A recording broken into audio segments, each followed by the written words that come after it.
বিসমিল্লাহির রহমানির রহিম। পরম করুণাময় ও অসীম দয়ালু আল্লাহর নামে শুরু।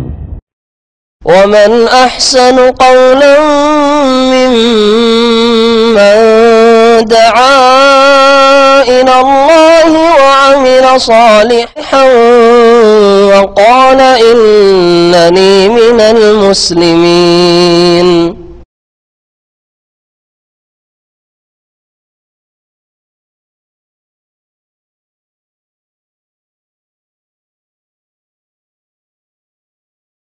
أعوذ بالله من الشيطان الرجيم.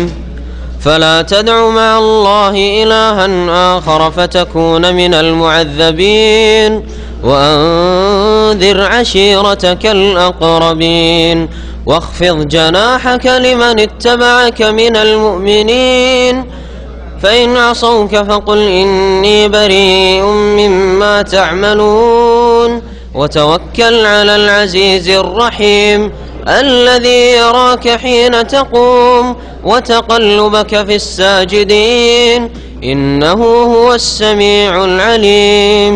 هل أنبئكم على من تنزل الشياطين تنزل على كل أفاك أثيم يلقون السمع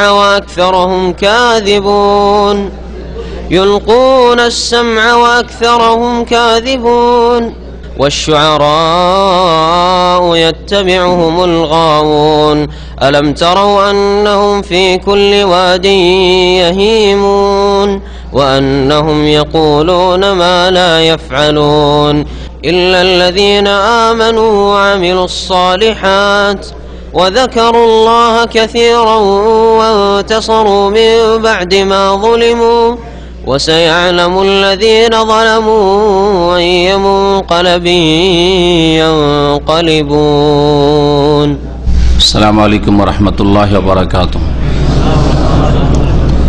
الحمد لله رب العالمين والصلاة والسلام على سيد المرسلين نبينا محمد وعلى آله وصحبه أجمعين ومن تبعهم بإحسان إلى يوم الدين. أما بعد فأعوذ بالله من الشيطان الرجيم. وإنه لتنزيل رب العالمين نزل به الروح الأمين على قلبك لتكون من المنذرين بلسان عربي مبين وإنه لفي زبر الأولين أولم يكن لهم آية أن يعلمه علماء بني إسرائيل. সম্মানিত ভাতৃমণ্ডলী, আল্লাহ পাকের সমস্ত প্রশংসা যে আল্লাহ পাক কোরআনে কারীম নাযিল করেছেন আরবি ভাষায়, এবং এই কোরআনে কারীম দিয়ে আল্লাহ পাক অসংখ্য মানুষকে জাহান্নামের রাস্তা থেকে, আল্লাহ পাকের আযাব গজবের রাস্তা থেকে ফিরিয়ে নিয়ে এসেছেন। আল্লাহ পাক তাদের দলে যেন আমাদের শামিল করেন, আমিন। সালাত এবং সালাম নাযিল প্রিয় নবী মুহাম্মদুর রাসূলুল্লাহ সাল্লাল্লাহু আলাইহি ওয়াসাল্লামের উপর, যার প্রতি আল্লাহ পাক কোরআনে কারীম নাযিল করেছেন এবং যার মাধ্যমে আল্লাহ পাক রব্বুল আলামিন আমাদেরকে হিদায়াত দান করেছেন। আল্লাহর লাখ লাখ শুকরিয়া। আজকে তাফসীর হবে সূরা শুআরার শেষ অংশের। এর পূর্বে আল্লাহ পাক রব্বুল আলামিন সূরা শুআরায় 7 জন আম্বিয়া, রাসূল এবং তাদের উম্মতদের ঘটনাবলী বর্ণনা করেছেন। আর এই সূরা মক্কি জীবনে নবী করিম সাল্লাল্লাহু আলাইহি সাল্লামের প্রতি নাযিল হয়েছে। মক্কার মানুষরা যারা নবী করিম সাল্লাল্লাহু আলাইহি সাল্লামের দাওয়াতকে অস্বীকার করেছিল, যারা নবী করিম সাল্লাল্লাহু আলাইহি সাল্লামের নবুয়ত রিসালাতকে অস্বীকার করেছিল, কোরআনকে তারা আল্লাহর কিতাব মানতে অস্বীকার করেছিল, তাদেরকে এই 7টি আম্বিয়া রসুলগণের ঘটনা বর্ণনা করে দিয়ে এ কথা বলা হয়েছে যে এগুলি অতীতকালের সত্য ঘটনা বলি। যদি মুহাম্মদ সাল্লাল্লাহু আলাইহি সাল্লাম নবী না হতেন আর মুহাম্মদ সাল্লাল্লাহু আলাইহি সাল্লাম যে কিতাব কোরআনে কারীম তোমাদেরকে পড়ে শোনাচ্ছেন সেটা যদি আল্লাহর বাণী না হতো, তাহলে তোমাদের মাঝে মুহাম্মদ লালিত পালিত হয়েছে। কোনখান থেকে এই মুহাম্মদ সাল্লাল্লাহু আলাইহি সাল্লাম তোমাদেরকে প্রাচীন যুগের ঘটনাবলী শোনাচ্ছে, যা সত্য ঘটনা, যার বহু নিদর্শন আজ পর্যন্ত মজুদ রয়েছে, সেসব ঘটনা অস্বীকার করার কারো ক্ষমতা নাই। 7 জন আম্বিয়া রাসূলের ঘটনা আশা করি আপনাদের মনে আছে, যারা নিয়মিত শুনছেন। প্রথম মুসা আলাইহিস সালাম ঘটনা বর্ণনা করা নূহ আলাইহিস সালামের ঘটনা বর্ণনা হয়েছে, ইব্রাহিম আলাইহিস সালামের ঘটনা, নূহ আলাইহিস সালাম, আদ সম্প্রদায়ের সালেহ আলাইহিস সালাম, হুদ আলাইহিস সালামের ঘটনা এবং তার কওমের, সামুদ সম্প্রদায় তাদের নবী সালেহ আলাইহিস সালামের ঘটনা, জি, লূত আলাইহিস সালাম এবং তার কওম তার জাতির ঘটনা। 7 নম্বরে শুআয়ব আলাইহিস সালামের ঘটনা। এই 7টি ঘটনা মানব জাতির ইতিহাসের বিভিন্ন যুগের ঘটনা, এক যুগের না, এক এলাকার না, বিভিন্ন এলাকার বিভিন্ন যুগের ঘটনা আল্লাহ পাক রব্বুল আলামিন শুনিয়েছেন। এতে যেমন কোরআনের সত্যতা প্রমাণ করা হয়েছে, তেমনি এ কথাও বলা হয়েছে যে যেসব জাতি নবী রসুলগণের প্রতি ঈমান নিয়ে এসছে তাদেরকে আল্লাহ পাক তার আযাব থেকে মুক্তি দান করেছেন। এই ঘটনাগুলি প্রমাণ করে তাদেরকে, আম্বিয়া রসুলগণকে এবং তাদের অনুসারী মুমিনদেরকে, সৎকর্মশীলদেরকে আল্লাহ সম্মানিত করেছেন দুনিয়া আখিরাতে। আর যারা অস্বীকার করেছেন নবীর দাওয়াতকে তাদেরকে আল্লাহ পাক তার আযাব দিয়ে ধ্বংস করেছেন, দুনিয়ার আযাব দিয়ে ধ্বংস করেছেন। আর দুনিয়ার আযাব কোনো ব্যক্তি নিতে চায় না। আখিরাত সম্পর্কে অধিকাংশ মানুষ গাফিল, কিন্তু দুনিয়ার শাস্তি কোনো কাফের মুশরিকও নিতে চাইবে না, যে দুনিয়ায় সে ধ্বংস হোক, তার পরিবার ধ্বংস হোক, তার বাড়িঘর ধ্বংস হোক, ধন সম্পদ ধ্বংস হোক, তার দেশ ধ্বংস হোক, আর সবকিছু হারা হোক।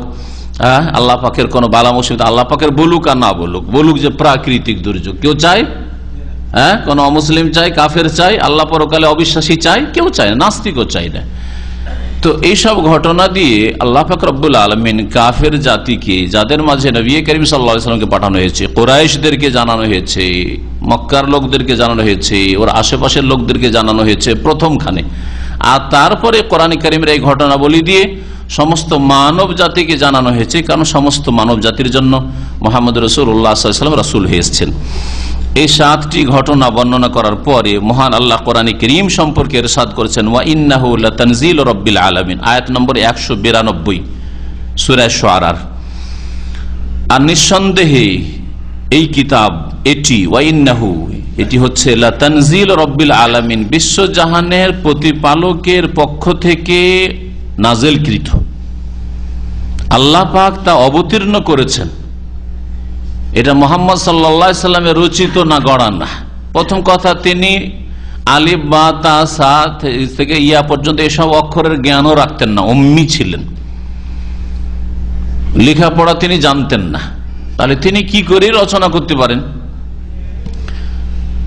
2 নম্বর কথা, এই প্রাচীন যুগের এই সত্য ইতিহাসগুলি তিনি কোথা থেকে জানবেন? যদি রচনায় করতে পারে, এই ঘটনাগুলি জানলেন কোথা থেকে? তোমাদের মাঝেই তো তিনি লালিত পালিত হয়েছেন, কোথা থেকে জানলেন তাহলে যদি তার রচিত হয়? হতেই পারে না সেটা। আল্লাহ পাক রব্বুল আলামিন তাই বলছেন যে নিঃসন্দেহে এই কোরআন কারীম রব্বুল আলামিনের, বিশ্বজাহানের প্রতিপালকের পক্ষ থেকে অবতীর্ণকৃত, নাজিল করা হয়েছে। তানজিল মানে মুনাজ্জাল, মাসদার ইসিম মাফুলের অর্থে রয়েছে মুনাজ্জালুন মির রব্বিল আলামিন, রব্বুল আলামিনের পক্ষ থেকে নাজিল করা হয়েছে। কে নিয়ে এসেছে? আল্লাহ পাক বলেছেন নাযালা বিহি রূহুল আমিন, তা নিয়ে অবতীর্ণ হয়েছে বিশ্বস্ত আত্মা। আর রূহুল আমিন বিশ্বস্ত আত্মা, তিনি কে? জিবরিল আমিন, যাকে জিবরাইল আলাইহিস সালাম বলা হয়, জিবরিলও বলা হয়, আর তাকে শুধু আর রূহ বলা হয়েছে কোরআনে কারীমে। তানাজ্জালুল মালায়েকাতু ওয়ার রূহ, কদরের রাত সম্পর্কে আল্লাহ পাক সূরা কদরে বলেছেন যে তানাজ্জালুল মালায়েকাতু ওয়ার রূহ, এখানে ফেরেশতাগণও কদরের রাতে নেমে আসেন। আর বিশেষ করে ফেরেশতাদের যিনি শিরোমণি প্রধান জিবরাইল আলাইহিস সালাম, তাকে রূহ বলা হয়েছে।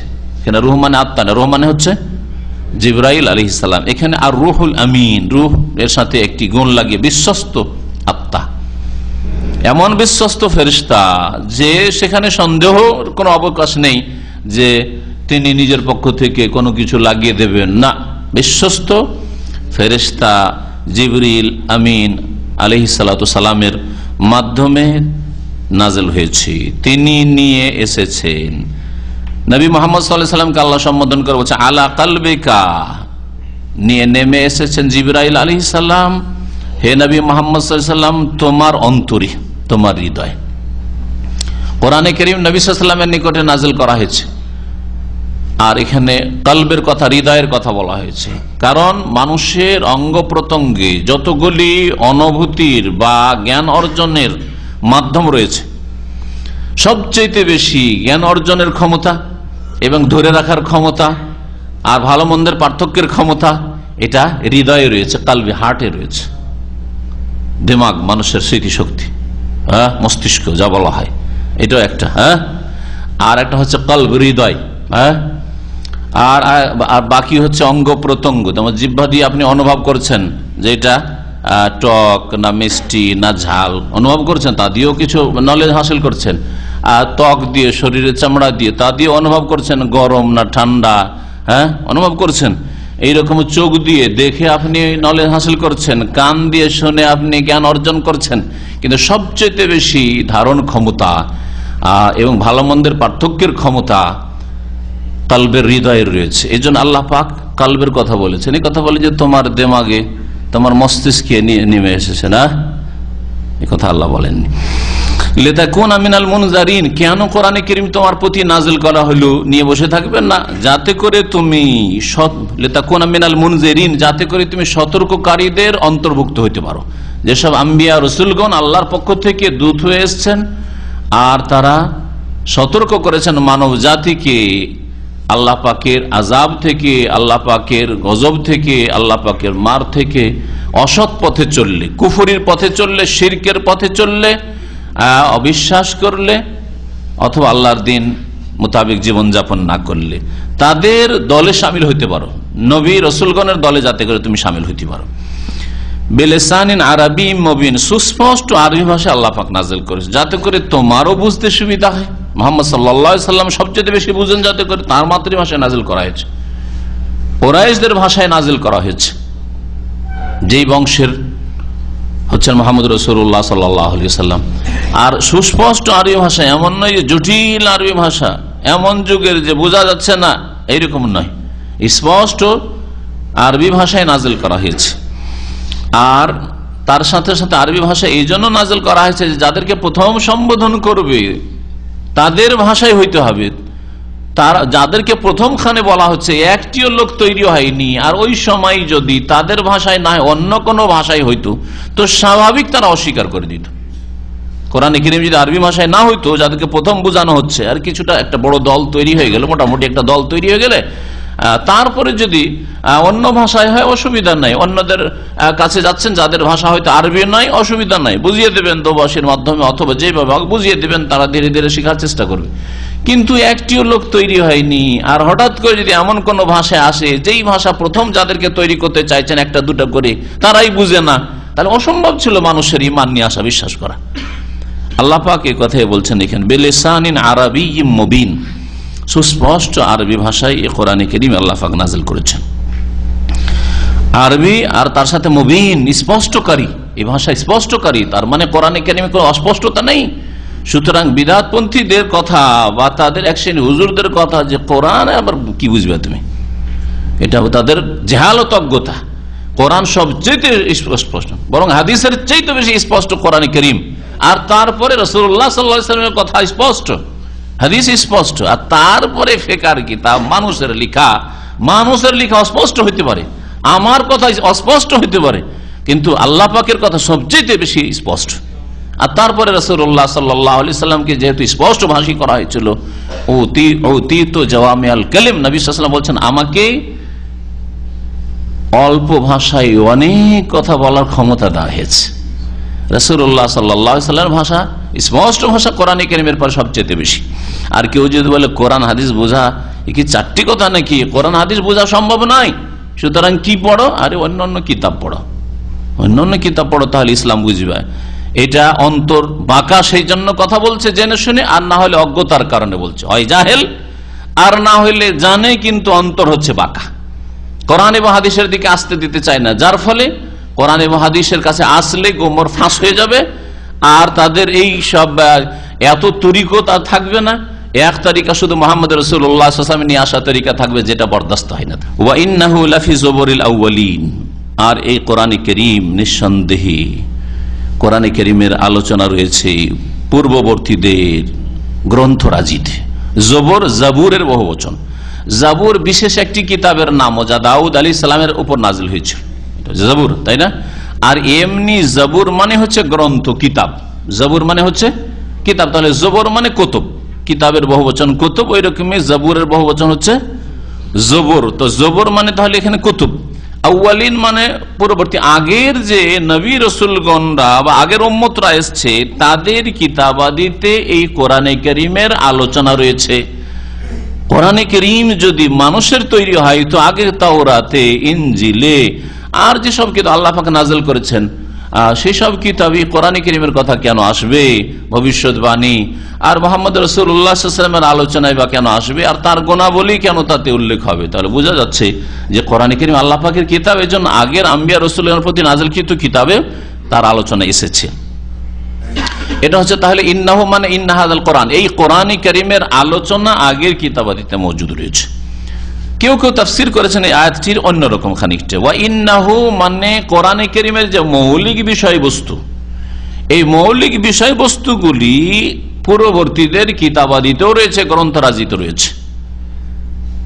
এই তাফসীরও ঠিক আপন জায়গায়, কারণ কোরআনে কারীমের মৌলিক বিষয়বস্তু হচ্ছে তাওহীদ, আল্লাহ পাকের একত্ব, আল্লাহর অস্তিত্ব, আল্লাহ পাকের ওয়াহদানিয়ত, আল্লাহ তার জাত সিফাত নাম গুণাবলীতে এক, আল্লাহ পাক রব্বুল আলামিন তার কাজে রুবুবিয়তে এক ও একক, আল্লাহ পাক রব্বুল আলামিন তার ইবাদত বন্দেগীতে এক ও একক, তার ওজুদ আর অস্তিত্ব, তাওহীদে রুবুবিয়ত, তাওহীদে উলুহিয়ত, তাওহীদুল আসমা ওয়াস সিফাত সমস্ত আম্বিয়া রাসূলগণের কিতাবে রয়েছে।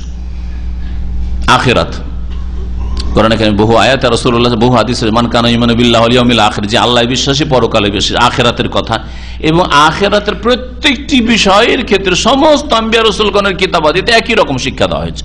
জান্নাত জাহান্নামের কথা, হিসাব নিকাশের কথা, হাসরের কথা, জবাবদেহির কথা, পুলের কথা যে জাহান্নামের উপর হবে, শাফাআতের কথা ইত্যাদি যা মৌলিক বিষয় রয়েছে, মওতের পরের জীবনের কথা, বারজাখী জীবনের কথা, এগুলো হচ্ছে মৌলিক বিষয়। সমস্ত আম্বিয়া রাসূলগণের কিতাবে একই কথা রয়েছে। যদি এর ব্যতিক্রম থাকে তাহলে সেটা আল্লাহ প্রদত্ত কিতাব নয়, আল্লাহর গ্রন্থ নয়। যেমন হিন্দু ধর্মে রয়েছে পুনর্জন্মের এই ভ্রান্ত বিশ্বাস, তাহলে স্পষ্ট যে এটা কোনো নবী রাসূলের দাওয়াত নয়, যে পুনর্জন্ম মানে মানুষ এসে যদি পৃথিবীতে ভালো কাজ করে তাহলে শূদ্রের ছেলে, চামা ডোম মেথরের ছেলে ব্রাহ্মণের ঘরে জন্মাবে। হ্যাঁ, পুনর্জন্মের আকীদা তাদের ভ্রান্ত আকীদা, ভ্রান্ত বিশ্বাস। আর যদি ব্রাহ্মণের ছেলে রাজাধিরাজা আর রাষ্ট্রপতি প্রধানমন্ত্রীর পরিবারের ছেলে মেয়েরা যদি অসৎ কাজ করে তাহলে ডোম মেথর হয়ে আগামী প্রজন্মে কিছুদিন পরে আবার জন্মাবে, মরে যাওয়ার পরে ওই ডোম মেথরের ঘরে জন্মাবে। আর না হলে মানুষই জন্মাবে না, কুকুর শৃগাল চন্ডাল হয়ে জন্মিবে। হ্যাঁ, ইত্যাদি ইত্যাদি সব ভ্রান্ত কথা। এইরকম কথা কোন নবী রাসূলগণের মাধ্যমে আসেনি, কোন কিতাবে, আল্লাহ প্রদত্ত কিতাবে আসেনি। আল্লাহ প্রদত্ত কিতাবে আখিরাতের প্রতি ঈমানের মৌলিক বিষয়গুলি সবগুলি একই রকমের। আখিরাত রয়েছে, দুনিয়ার পরে আখিরাত রয়েছে। এইরকমই আখলাক, উত্তম চরিত্র, যেগুলিকে উত্তম চরিত্র বলা হয়েছে দ্বীনে ইসলামে, সেগুলি মুসা আলাইহিস সালামের দিনেও বলা হয়েছে, ঈসা আলাইহিস সালামের দিনেও বলা হয়েছে, নূহ আলাইহিস সালামের দিনেও বলা হয়েছে। যে কোনগুলি উত্তম চরিত্র? নোংরা চরিত্র যেগুলি নোংরা আজকে, সেগুলি সেই যুগে নোংরা চরিত্র ছিল, তাই না? সমকামিতা পড়লেন, লূত আলাইহিস সালামের যুগের ঘটনা। আজকেও নোংরামি, তখনও সেটা নোংরামি ছিল, এই জন্য আল্লাহর আযাব গজব নাযিল হয়েছিল। জেনা তখনও হারাম, এখনো হারাম। খুন করা এখনো হারাম, তখনও হারাম। মিথ্যা কথা বলা এখনো হারাম, তখনও হারাম ছিল। প্রত্যেক নবীর রাসূলের দাওয়াতে ছিল। হ্যাঁ, সততা, আল্লাহ ভীরুতা, এইভাবে যত ভালো গুণ রয়েছে, যত ভালো গুণগুলি রয়েছে, এগুলো হচ্ছে মৌলিক বিষয়। আত্মীয়দের সাথে সুসম্পর্ক রাখা, প্রতিবেশীর হক আদায় করা, মৌলিক বিষয় এগুলি। হ্যাঁ, এগুলির ক্ষেত্রে সমস্ত নবী রাসূলগণের দাওয়াতই এক। শাখা প্রশাখা, মাসলা মাসাইল, এগুলোর ক্ষেত্রে পার্থক্য ছিল। এই জন্য নবী করিম সাল্লাল্লাহু আলাইহি ওয়াসাল্লাম একটি হাদিস রয়েছে, আল আম্বিয়া বানুল আল্লাত আবুহুম ওয়াহিদ ওয়া উম্মাহাতুহুম শাত্তা। নবী রাসূলগণের উদাহরণ হচ্ছে বৈমাত্রীয় ভাইয়ের মতো। নবী রাসূলদের উদাহরণ হচ্ছে বৈমাত্রীয় ভাইদের মতো। বৈমাত্রীয় ভাই কাকে বলে? আবুহুম ওয়াহিদ, বাপ হচ্ছে এক। নবী সাল্লাল্লাহু আলাইহি ওয়াসাল্লাম হাদিসে রয়েছে উম্মাহাতুহুম শাত্তা, তাদের মা ভিন্ন ভিন্ন, তাদের মা ভিন্ন ভিন্ন। এই হাদিস দিয়ে কি বোঝানো হয়েছে? এই হাদিস দিয়ে বোঝানো হয়েছে যে সমস্ত নবী রসুলগণের মৌলিক দাওয়াত এক, যেমন বৈমাত্রীয় ভাই বোনদের বাপ হচ্ছে এক, তেমনি সমস্ত নবী রসুলগণের দাওয়াতের মৌলিক বিষয় তাওহীদ, রিসালাত, আখিরাত, আল্লাহ প্রদত্ত বিধান মোতাবেক জীবনযাপন, আখলাক হাসান, উত্তম চরিত্র গড়ে তোলা, নোংরা চরিত্র বর্জন করা ইত্যাদি। এই সমস্ত বিষয় বাপ যেমন এক, বৈমাত্রীয় ভাই বোনদের ঠিক তেমনি মৌলিক বিষয় সমস্ত নবী রাসূলগণের দিনের এক। উম্মাহাতুহুম শাত্তা, মা বলে বোঝানো হয়েছে বিভিন্ন ধর্মের বিধিবিধান, ইসলামের বিধিবিধান, নামাজ 5 ওয়াক্ত, আবার কত রাকাত নামাজ, নামাজ পড়ার তরিকা, রোজা, রমজান মাসের ফরজ, অন্য উম্মতে অন্য না এর চাইতে কম বা বেশি ইত্যাদি, জাকাতের বিধিবিধানে পার্থক্য থাকতে পারে, হালাল হারাম, বৈধ অবৈধ কিছু মাসলা মাসাইলে পার্থক্য থাকতে পারে ইত্যাদি। এইভাবে নবী করিম সাল্লাল্লাহু আলাইহি সাল্লাম সমস্ত নবী রাসূলগণের দাওয়াতের আসল রূপটাকে তুলে ধরেছেন এক ছোট্ট একটি হাদিসে। আল্লাহ পাক ইরশাদ করছেন যে এই কোরআনে কারীমের কথা অথবা কোরআনে কারীমের যে বিষয়বস্তু, মৌলিক বিষয়গুলি, এই বিষয়গুলি পূর্ববর্তীদের গ্রন্থরাজিতেও রয়েছে। এটা প্রমাণ করে যে কোরআনে কারীম আল্লাহর কিতাব, যার ভবিষ্যৎবাণী করা হয়েছে, অথবা আগের কিতাবগুলিতে যে ভালো কথা শেখানো হয়েছে সবগুলি কথা কোরআনে কারীমে মজুদ রয়েছে। আওয়ালাম ইয়াকুল্লাহুম আয়াতান আন ইয়ালামাহু উলামা বনি ইসরাইল। আল্লাহ পাক আরো বলছেন যে দেখো হে মক্কার লোকেরা, হে কুরাইশরা, হে আরবরা, তোমরা যে কোনো বিষয়ে ইহুদি খ্রিস্টানদেরকে জিজ্ঞেস করতে চাও, ধর্মীয় বিষয় হলে ওদেরকে জিজ্ঞেস করে, মদিনায় আসে ইহুদিদের কাছে জিজ্ঞাসা করার জন্য, বা আশেপাশে কোন খ্রিস্টান পেলে, আচ্ছা বলো তো তোমাদের ধর্মে কি আছে, ইনজিলে কি আছে, তাওরাতে কি আছে, তোমাদের ধর্মের পণ্ডিতরা কি বলে, এসব জিজ্ঞাসা করে থাকো তাদের কাছে। তার মানে তাদের উপর আস্থা করো যে তাদের কাছে কিছু থাকতে পারে, আল্লাহর কথা, কারণ তাদের কাছে কিতাব যখন নাযিল হয়েছে তাদের কাছে কিছু আল্লাহ প্রদত্ত বিধান কিছু থাকতে পারে, তাদের কাছে জিজ্ঞেস করে থাকো। তো কোরআনে কারীম সম্পর্কে বনি ইসরাইলদের ওলামারা, ইহুদরা, তাদের কিতাব তাওরাত বা ইনজিলে যদি ভবিষ্যৎবাণী থাকে আর তা বলে, এটা কি কোরআন আল্লাহ প্রদত্ত কিতাব এর নিদর্শন নয়? এটা জানার উপায় নয়? অবশ্যই জানার উপায়। আল্লাহ পাক তাই বলছেন আওয়ালাম ইয়াকুম লাহুম আয়া, তাদের জন্য কি এটা নিদর্শন নয় যে আইয়ালামাহু উলামা বনি ইসরাইল, এই কোরআনকে জানছে বনি ইসরাইলদের ওলামারাও, পণ্ডিতরাও। বনি ইসরাইলদের পণ্ডিতরা কোরআনকে জানছে যে কোরআনের সম্পর্কে ভবিষ্যৎবাণী রয়েছে, কোরআন যার প্রতি নাজিল হবে মুহাম্মদ সাল্লাল্লাহু আলাইহি সাল্লাম আহমদ, তার সম্পর্কে ভবিষ্যৎবাণী রয়েছে। তাহলে এটা কি মক্কার লোকদের জন্য শিক্ষার বিষয় নয়? এটা কি তাদের জন্য নিদর্শন নয় যে যার মাধ্যমে জানবে যে মুহাম্মদ সাল্লাল্লাহু আলাইহি ওয়াসাল্লাম রাসূল আছে, আসলে ভবিষ্যৎবাণী হয়েছে, তিনি চলে এসেছেন, আর তার উপর যে কিতাব নাযিল হয়েছে এটা আল্লাহর পক্ষ থেকে, সুতরাং আমাদেরকে দৌড় দেওয়া উচিত তার প্রতি ঈমান নিয়ে আসার জন্য এবং সেই কোরআনী জীবন গড়ার জন্য। আল্লাহ পাক তারপরে ইরশাদ করছেন যে কোরআনে কারীম আরবি ভাষায় কেন করলাম, অন্য ভাষায় কেন নাজিল করলাম, ল্যাটিন ভাষায় কেন করলাম না, সংস্কৃত ভাষায় কেন করলাম না, ফার্সি ভাষায় কেন নাজিল করলাম না, যেগুলি প্রাচীন ভাষা সেগুলি ভাষায় কেন আল্লাহ নাজিল করলেন না, আরবি ভাষায় কেন? ওয়ালাউ নাযালনাহু আলা বাযিল আজামিয়িন, অথবা আরবি ভাষায় নাজিল হইল কিন্তু রাসূল যার প্রতি নাজিল হয়েছে সে আরব ভাষী না, সে ভারতীয় যদি হইতো, সে যদি রোমান হইতো, ইউরোপের হইতো, সে যদি আফ্রিকান হইতো, কি সমস্যা দেখা দিত? অবশ্যই সমস্যা দেখা দিত। আরবি কোরআন আর নাজিল হয়েছে আফ্রিকান ওয়ান আরবের উপর, আরবি কোরআন আর একজন হিন্দি পাকিস্তানের উপর নাজিল হয়েছে, বাঙালির উপর নাজিল হয়েছে, চলতো মুশকিল হয়ে যেত, মানতে চাইতো না। এই কেমন কথা? যেমন কোরআন কোন আয়াতে বলেছে, তাহলে আরব মুশরিকরা বলতো আরবি আজামি, আরে কোরআন বা ভাষা তো হচ্ছে আরবি, আবার নাজিল হয়েছে আজমি ওয়ান আরবের উপর, কেমন কথা হইলো? ভাষা যখন আরবি তো আরবির ওপর কেন নাজিল? তখন ওই অজুহাত পেশ করে অস্বীকার করতে, মানতে না। তখন আত্ম অহংকারে ফুলে পড়তে,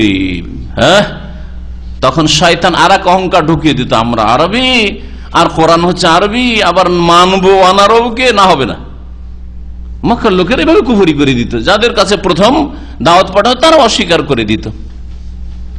যদি এই দাওয়াত প্রথমখানে যেই ভাষার নবী সেই দেশে কিন্তু আরবি ভাষায়, তাহলে তারা অস্বীকার করে দিত, এই ভাষা বুঝি না, মানবো না আমরা।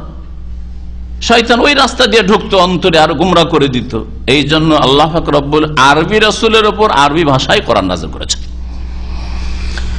ওয়ালাউ নাযালনাহু আলা বাযিল আজামিন, আল্লাহ বলছেন যদি আমি এই কোরআনে কারীমকে অনারবের প্রতি নাজিল করতাম, অনারব রাসূল, আর তার উপর কোরআন নাজিল করতাম, তো দুটো অবস্থা হইতো, হয় আরবি ভাষায় নাজিল হইতো অথবা অনারব যেহেতু রাসূল সুতরাং তার ভাষায় নাজিল হইতো। যদি ধরে নেন তার ভাষায় নাজিল হলো, হ্যাঁ সংস্কৃত ভাষায় নাজিল হল, রাসূল সংস্কৃত ভাষার, হ্যাঁ বা ফার্সি ভাষার, আর ফার্সি ভাষায় নাজিল, এইরকম যদি হইতো, আর মক্কায় যদি পাঠিয়ে দেওয়া হইতো তাহলে দাঁড়াই দিয়ে দিত। আরবি ভাষায় নাজিল হয়েছে, আরবি রাসূল, তাদের বংশের, আর তাদের মাঝে লালিত পালিত হয়েছে, সারা জীবন ধরে সবাই ভালো করে চিনত যে এই মানুষের মতো মানুষ জীবনে দেখিনি, এত সুন্দর চরিত্রের মানুষ জীবনে দেখিও নি, শুনিনি পৃথিবীতে, সবাই জানতো, বিশ্বাস করত। আর তারপরেও যখন রাসূলুল্লাহ সাল্লাল্লাহু আলাইহি সাল্লাম বললেন, ইয়া আইয়ুহান নাস, হে মানব সকল, হে মক্কার লোকেরা, কুলু লা ইলাহা ইল্লাল্লাহ, বলো আল্লাহ ছাড়া কেউ সত্য মাবুদ নেই, লা ইলাহা ইল্লাল্লাহ, আল্লাহ ছাড়া কেউ মাবুদ নেই সত্য, আল্লাহ ছাড়া কারো ইবাদত করা যাবে না, দেবদেবীর ইবাদত করা যাবে না, আল্লাহ ছাড়া কোনো গাছের পূজা করা যাবে না, মাটির পূজা করা যাবে না, পাথরের পূজা করা যাবে না, এই কবর মাজার পূজা করা যাবে না, লা ইলাহা ইল্লাল্লাহ, আল্লাহ ছাড়া কেউ সত্য মাবুদ নেই, বারহাক সত্য মাবুদ একমাত্র আল্লাহ, আল্লাহ ছাড়া কারো জন্য রুকু নেই, সেজদা নেই, জবাই নেই, মানত নেই, কোরবানি নেই, তওয়াফ নেই, চাদর চড়া নেই, আল্লাহর ঘর কাবার উপর গিলাফ ছড়া ছাড়া কোনো ঘরের উপর চাদর চড়া নেই, কোনো মাজারের চাদর চড়া নেই। লা ইলাহা ইল্লাল্লাহ বলে, এটা হচ্ছে লা ইলাহা ইল্লাল্লাহ। লা ইলাহা ইল্লাল্লাহ মানে এই না যে মন্ত্র পড়ে নিন আর কবরে চাদর চড়াইছেন, কবরে ফুল দিচ্ছেন, কবরে সেজদা করছেন, কবরে খাসি মোরগ জবাই করছেন, আর কবরওয়ালার কাছে রোগ ভালো করা চাইছেন, কবরওয়ালার কাছে ছেলে মেয়ে চাইছেন, হ্যাঁ সব কিছুই করছেন যা হিন্দুরা দেবদেবীর কাছে করে, আপনিও কবর মাজারে করছেন। শুধু পার্থক্যই যে আপনি লা ইলাহা ইল্লাল্লাহ পড়ছেন, কোনো কাজে আসবে না লা ইলাহা ইল্লাল্লাহ, নিজের লা ইলাহা ইল্লাল্লাহকে নিজেই ধ্বংস করে দিচ্ছেন। কুলু লা ইলাহা ইল্লাল্লাহ, যখন নবী করিম সাল্লাল্লাহু আলাইহি ওয়াসাল্লাম বললেন লা ইলাহা ইল্লাল্লাহ বলো, তুফলিহু, তাতেই তোমাদের সার্বিক কল্যাণ রয়েছে, তখন তারা অধিকাংশই শত্রু হয়ে গেল। অল্প হাতে গোনা কয়েকজন ছাড়া ধীরে ধীরে তাও একটা দুটা করে আসছে, আর বাকি সকলে শত্রু হয়ে গেল। চিন্তা করুন, অথচ তাদের টাকা পয়সা, ধন সম্পদ, আমানত সবকিছু সোনা দানা নবী করিম সাল্লাল্লাহু আলাইহি ওয়াসাল্লামের ঘরে এনে জমা রাখতো, যে এর চাইতে ভালো মানুষ আর কোথায় পাওয়া যাবে না। শত্রু হয়ে গেল। তাহলে বাইরের লোক যদি কেউ আসতো আর এসে বলতো যে এই মক্কার লোকেরা, তোমাদের কাছে আমি রসুল হয়ে এসেছি, তাহলে তো 1 মিনিট তাকে বাঁচতে দিত না। আল্লাহ পাক তাই বলছেন, যে কোনো, শুধু আরবদের ক্ষেত্রে না, যে কোনো জাতির ক্ষেত্রে ওই রকমই যদি হঠাৎ করে একটা লোক যায় যার পায়ের তলায় মাটি নেই, একাই গিয়েছে, তার একটা সাথী সঙ্গীও নেই, কোনো দল নেই, তাহলে তাকে কোনোদিন স্থান দেবে না। এটা হচ্ছে মানুষের বদচরিত্র, খারাপ দিক মানুষের। শয়তান এই রাস্তা দিয়ে মানুষকে গোমরা করেছে যে আমরা এই বিদেশিকে কেন মানবো, এই বাইরের লোককে কেন মানবো, হ্যাঁ আমাদের ভাষাভাষী নয় কেন মানবো। এইগুলো হচ্ছে শয়তানের রাস্তা, মাদাখিলু শয়তান। শয়তান এইসব রাস্তা দিয়ে ঢুকি, আর শয়তান এই কাজ করে যাচ্ছে, আজ পর্যন্ত করে যাচ্ছে। কোরআন এবং হাদিসের কথা বললেও এক শ্রেণীর শয়তান প্রকৃতির মানুষরা যারা শয়তানকে এভাবে সুযোগ দিয়ে থাকে। আল্লাহ পাক বলছেন, যদি আমি এই কোরআনে কারীমকে কোন অনারবের প্রতি নাজিল করতাম, ফাকারাহু আলাইহিম, তারপরে সেই অনারব ব্যক্তি তাদেরকে পড়ে শুনাইতো, মক্কার লোকদেরকে পড়ে শুনাইতো আরব ভাষা, মা কানু বিহি মুমিনিন, তারা কখনো এর প্রতি ঈমান নিয়ে আসতো না। মা কানু বিহি মুমিনিন, এরা কখনো বিশ্বাস করতো না, ঈমান নিয়ে আসতো না। কাযালিকা সালাকনাহু ফি কুলুবিল মুজরিমিন, এইভাবেই আমি সঞ্চারিত করেছি একে মানে কাকে, এই হু জামিরের মারজা হচ্ছে মা কানু বিহি মুমিনিনের বাক্যটি, মানে ঈমান না নিয়ে আসা, অর্থাৎ ঈমান না নিয়ে আসা মানে কি কুফরি, তাই না? ঈমান না নিয়ে আসা মানে কুফরি, মিথ্যা মনে করা, অস্বীকার করা। এটা তো সালাকনাহু মানে অস্বীকার কে, মিথ্যা মনে করা কে, হ্যাঁ কুফরি কে, ঈমান না নিয়ে আসা কে। এইভাবেই আমি সালাকনাহু সঞ্চারিত করেছি এই কুফরিকে, ঈমান না নিয়ে আসাকে, অস্বীকার করাকে অপরাধীদের অন্তরে। যারা অপরাধী তাদের অন্তরে কুফরিকে এইভাবে আমি ঢুকিয়ে দিয়েছি, সঞ্চারিত করেছি। কাফের যারা হয়ে থাকবে আর কাফের হয়ে যারা মারা যাবে তাদের অন্তরে এইভাবে কুফরি ঢুকেছে, অস্বীকার ঢুকেছে, আর অহংকার ঢুকেছে যে না আমরা ঈমান নিয়ে আসবো না। লা ইউমিনুনা বিহি হাত্তা ইয়ারাউল আযাবাল আলীম, অতক্ষণ পর্যন্ত এরা বিশ্বাস করবে না, ঈমান নিয়ে আসবে না যতক্ষণ পর্যন্ত এরা যন্ত্রণাদায়ক আযাব, শাস্তি না প্রত্যক্ষ করেছে, দেখেছে। আবু জাহাল, আবুল আহাব, হ্যাঁ, আর এইরকম বড় বড় কাফের নেতারা, ওতবা, শাইবা, রবিয়া, ওয়ালিদ, হ্যাঁ, বড় বড় কাফের নেতারা বদর পর্যন্ত আসলো। আর বদরে এসে 70 জন, 313 জনের হাতে 1000 জন সামনে আসছে, তারপরেও এইরকম লাঞ্ছিত অপদস্থ হইল, এইরকম ভাবে তারা ক্ষতিগ্রস্ত হইল, তারপরেও চোখ খুলল না।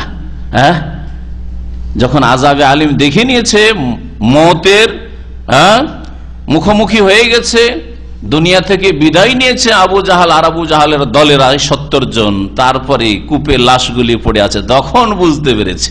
এখন ঈমান নিয়ে আসতে চাইছে ফেরাউনের মতো।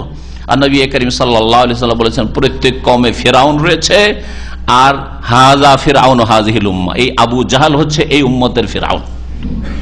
আমার উম্মতের, আমার যুগের ফেরাউন হচ্ছে এই আবু জাহাল।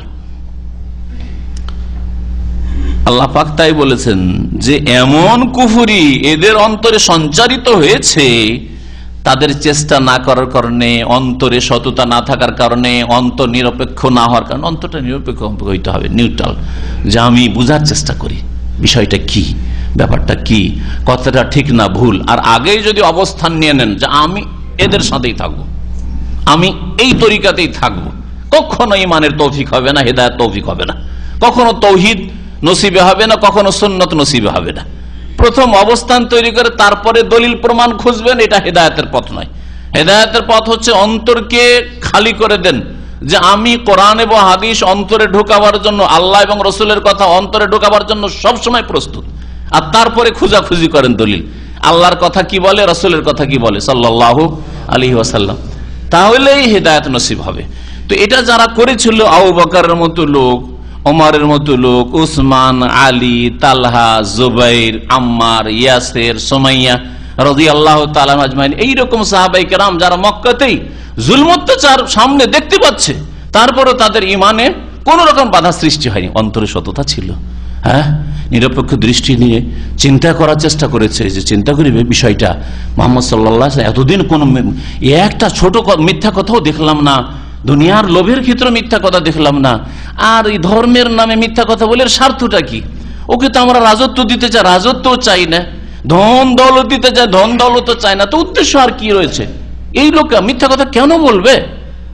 আল্লাহ পাক এদেরকে ঈমানের তৌফিক দিয়েছে। কিন্তু যারা বলে যে না, এর কথা কেন মানা যাবে, এর কথা মানা যাবে না, না না আমাদের বাপদাদা মূর্খ ছিল নাকি, আমাদের পূর্বপুরুষরা বুঝতো না, এত বড় বড় সব, এই মুহাম্মাদের দাদা আব্দুল মুতালেব এত বড় নেতা বুঝে না, ওর দাদার বা হাশেম এত প্রভাবশালী মানুষ, এ বুঝেনি।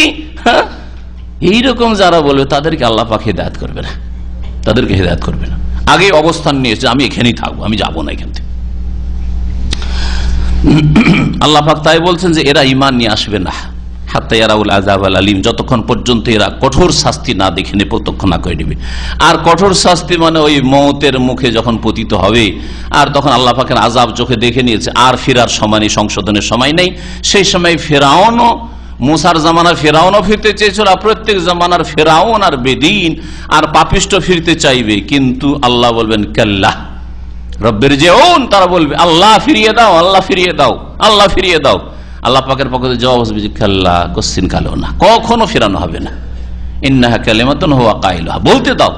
ফেরেশতাদেরকে আল্লাহ বলবেন এই পাপিষ্ট অপরাধীদেরকে বলতে দাও, আমিন ওয়ারাইহিম বারযাখুন ইলা ইয়াউমি ইউবআসুন, কিয়ামত পর্যন্ত এদের সামনে আর প্রাচীর তৈরি হয়ে গেছে, আর কখনো পৃথিবীতে ফিরবে না। এটা আরো স্পষ্ট প্রমাণ করে যে মানুষ মারা যাওয়ার পরে তার মাঝে আর পৃথিবীর মাঝে আর বারযাখ, আর সৃষ্টি, প্রাচীর সৃষ্টি হয়ে যায়।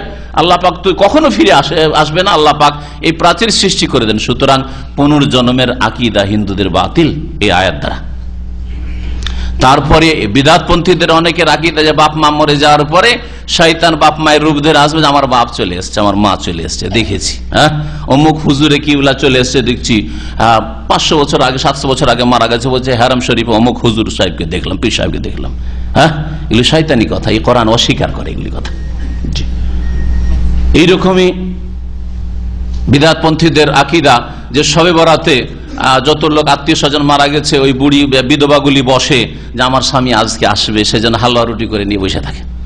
ভ্রান্ত আকীদা, এই কোরআনের আয়াত অস্বীকার করে অমিন ওয়ারাইহিম বারযাখুন ইলা ইয়াউমি ইউবআসুন, কিয়ামত পর্যন্ত আর তৈরি করে দেওয়া হয়েছে তাদের পেছনে, সুতরাং এদিকে আর ফিরে আসতে পারবে না, চলে গেছে আর তৈরি করে দেওয়া হয়েছে বারযাখ, পর্দা আল্লাহ পাক লাগিয়ে দিয়েছেন এমন প্রাচীর আল্লাহ পাকের যে কখনো ফিরে আসতে পারবে না। তাহলে কেউ যদি দেখে শয়তানকে দেখছে, জিনকে দেখছে, যে জিন রাত দিন তার বাবার সাথে থাকতো, তার মায়ের সাথে থাকতো, তার ওই হুজুরের সাথে থাকতো, পীরের সাথে থাকতো, সেই জিন তার রূপ ধরে এবং তার চাল চলন ভাষা সব শিখে গেছে, ওই রকমই কথা বলছে। কখনো মনে করবেন যে সেই লোককে দেখলাম, কারণ এটা কোরআনকে অস্বীকার করে। আল্লাহ পাক তারপরে ফাইয়াতিয়াহুম বাগতাতাম ওয়া হুম লা ইয়াশউরুন, এই কঠোর শাস্তি তাদের কাছে হঠাৎ করে এসে যাবে এমন অবস্থায় যে ওয়া হুম লা ইয়াশউরুন, তারা টেরও পাবে না, বুঝতেও পারবে না, ভাবতেও পারে না যে এইরকম হঠাৎ করে আযাব আসতে পারে।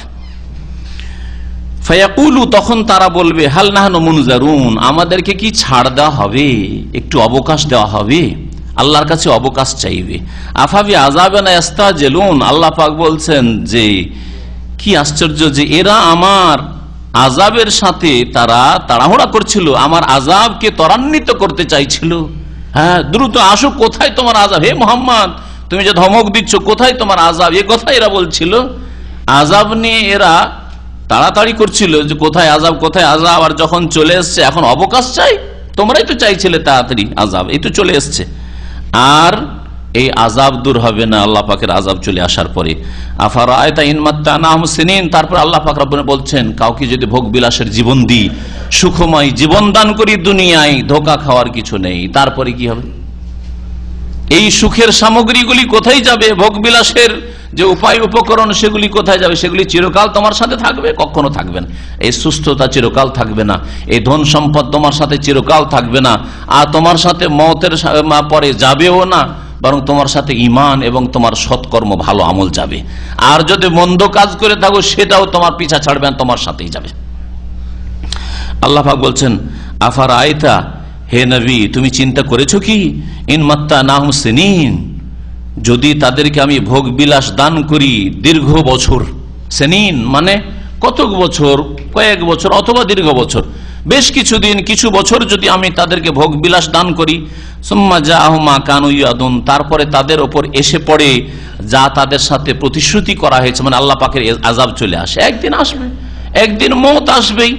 যদি তাদের ওপর যে প্রতিশ্রুতি হয়েছে তা চলে আসে, মওত হোক অথবা তার আগে কোনো আযাব হোক, যদি চলে আসে, মা আগনা আনহুম মা কানু ইউমাত্তাউন, তাদের কোনো কাজে আসবে না ওই সব ভোগ বিলাসের সামগ্রী যা তাদের দেওয়া হয়েছিল, মা কানু ইউমাত্তাউন, যা তাদেরকে ভোগ বিলাসের জন্য দেওয়া হয়েছিল, সুখের উপায় উপকরণ দেওয়া হয়েছিল, সেগুলি তাদের কোনো কাজে আসবে না, তাদের আযাবও দূর করতে পারবে না। ওমা আহলাকনা মিন কারিয়াতিন ইল্লা লাহা মুনজিরুন, আল্লাহ পাক বলছেন আমি কোন জনপদকে ধ্বংস করি না অতক্ষণ পর্যন্ত যতক্ষণ সেই জনপদের উদ্দেশ্যে, সেই এলাকা গ্রাম অঞ্চলের উদ্দেশ্যে, সেই দেশের উদ্দেশ্যে, সেই জাতির উদ্দেশ্যে সতর্ককারী প্রেরণ করি না। ইল্লা লাহা মুনজিরুন, তাদের সতর্ককারী অবশ্যই পাঠানো হয়, না হলে এমনিতে আল্লাহ না জানিয়ে ধ্বংস করে দেন না।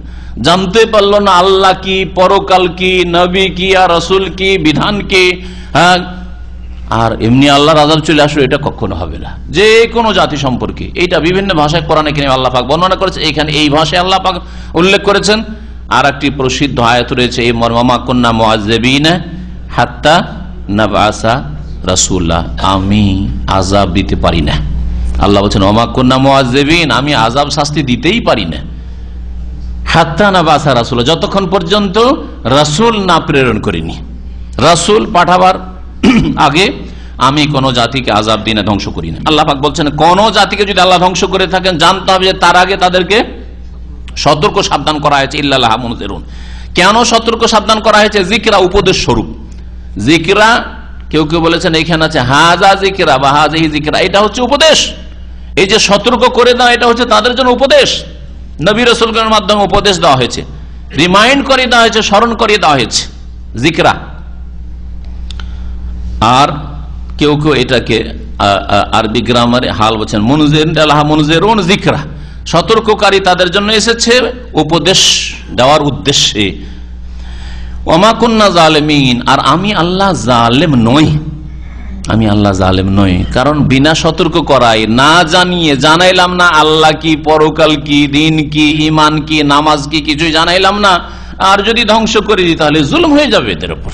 কখনো আমি জালেম নই, সুতরাং এটা হতে পারে না। আজকের পৃথিবীর মানুষের কাছে দাওয়াত পৌঁছে গেছে, ইসলামের দাওয়াত পৌঁছে গেছে বিভিন্ন মাধ্যম দিয়ে। হয় সেখানে কোন মুসলিম ধার্মিক তৌহিদ প্রতিষ্ঠাকারী সুন্নতের অনুসারী নামাজি বসবাস করছে, অবশ্যই তার মাঝে মাঝেই চিন্তা জাগছে যে আমি মসজিদে যাই না, এরা মসজিদে যাই, আমি কবর মাজারে যাই, আমি দেবদেবীর কাছে যাই, এরা যাই না। ইসলামের দাওয়াত পৌঁছেছে ইসলামের দাওয়াত। অথবা আজকাল যে প্রচার মাধ্যমগুলি রয়েছে, যে কোনো প্রচার মাধ্যম, পত্র পত্রিকায় হোক, আর ইসলামিক বই পুস্তকই হোক, আর ক্যাসেট সিডি হোক, অথবা ইন্টারনেট হোক, অথবা টিভি ও ইসলামিক টিভি হোক, যেইভাবে হোক না কেন সারা পৃথিবীর যে কোনো জাতির কাছে ইসলাম পৌঁছে গেছে। মুসলিম সমাজের বিভিন্ন ফিরকা যারা শিরক বিদআতে লিপ্ত রয়েছে তাদের কাছে তৌহিদ সুন্নতের দাওয়াত পৌঁছে গেছে। তারপরেও কখনো এটা আমরা মনে করি না যে যথেষ্ট দাওয়াত পৌঁছে গেছে, অবশ্যই দাওয়াত পৌঁছাবার প্রয়োজন রয়েছে। আর ইসলামের দাওয়াত সম্পর্কে অস্পষ্টতা হয়তো রয়েছে, অথবা সংশয় রয়েছে বিভিন্ন, সেসব সংশয় দূর করার প্রয়োজন রয়েছে, যাতে করে তাদের সামনে স্পষ্ট ভাষায় কোরআন এবং হাদিসের তৌহিদ সুন্নতের দাওয়াত পৌঁছে যায় অমুসলিমদের কাছে। এবং মুসলিম যারা ইসলাম থেকে দূরে সরে রয়েছে, ফরজ অজেব থেকে দূরে সরে রয়েছে, হারামে ডুবে রয়েছে, অথবা ইসলামের নামে শিরক বিদআত করছে, তৌহিদের জায়গায় তারা শিরক করছে, সুন্নতের জায়গায় বিদআত করছে, তাদের কাছে দাওয়াত তো পৌঁছেছে। তারপরেও আল্লাহ পাক যেন আমাদের আরো বেশি তৌফিক দান করেন যে মানব জাতির কাছে উত্তম পন্থায় আমরা যেন কোরআন এবং হাদিসের দাওয়াত, তৌহিদ সুন্নতের দাওয়াত পৌঁছাতে পারি। আল্লাহ পাক রব্বুল আলামিন ইরশাদ করেছেন, ওমা তানাজ্জালাত বিহি শায়াতিন ওমা ইয়ামবাগি লাহুম ওমা ইস্তাতিউন। এই কোরআনে কারীম সম্পর্কে আল্লাহ পাক ইরশাদ করছেন আরেকটি আরব মুশরিকদের সংশয় দূর করার উদ্দেশ্যে।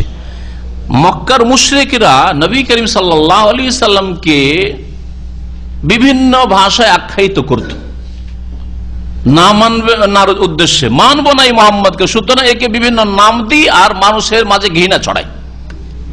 তার মধ্যে একটি অস্ত্র ছিল যে মোহাম্মদ হচ্ছে গণক, কাহিন, গণক। এর কাছে জিন শয়তান আসে রাতের অন্ধকারে, আর কানে কানে যা বলে যায় সকালে আমাদেরকে শোনায় আর বলে এগুলো কোরআন। শয়তান আসে এর কাছে, এটা একটা কথা বলতো তারা। আল্লাহ বিভিন্ন আয়াতে কোরআনে কারিমে এই বিষয়টিকে অস্বীকার করেছে। মুহাম্মদ সাল্লাল্লাহু আলাইহি ওয়াসাল্লাম গণক নন, গণকদের লক্ষণ আলাদা। মুহাম্মদ সাল্লাল্লাহু আলাইহি ওয়াসাল্লামের কাছে জিন শয়তান আসে না, বরং ফেরেশতা মালায়েকা যারা পবিত্র তারা আসে। শয়তান হচ্ছে নাপাক, নোংরা চরিত্রের, নোংরা চরিত্র যাদের, তারা কখনো পাক পবিত্র কথা নিয়ে আসতে পারে না, তার কাছেও যেতে পারে না, ধারে কাছেও যেতে।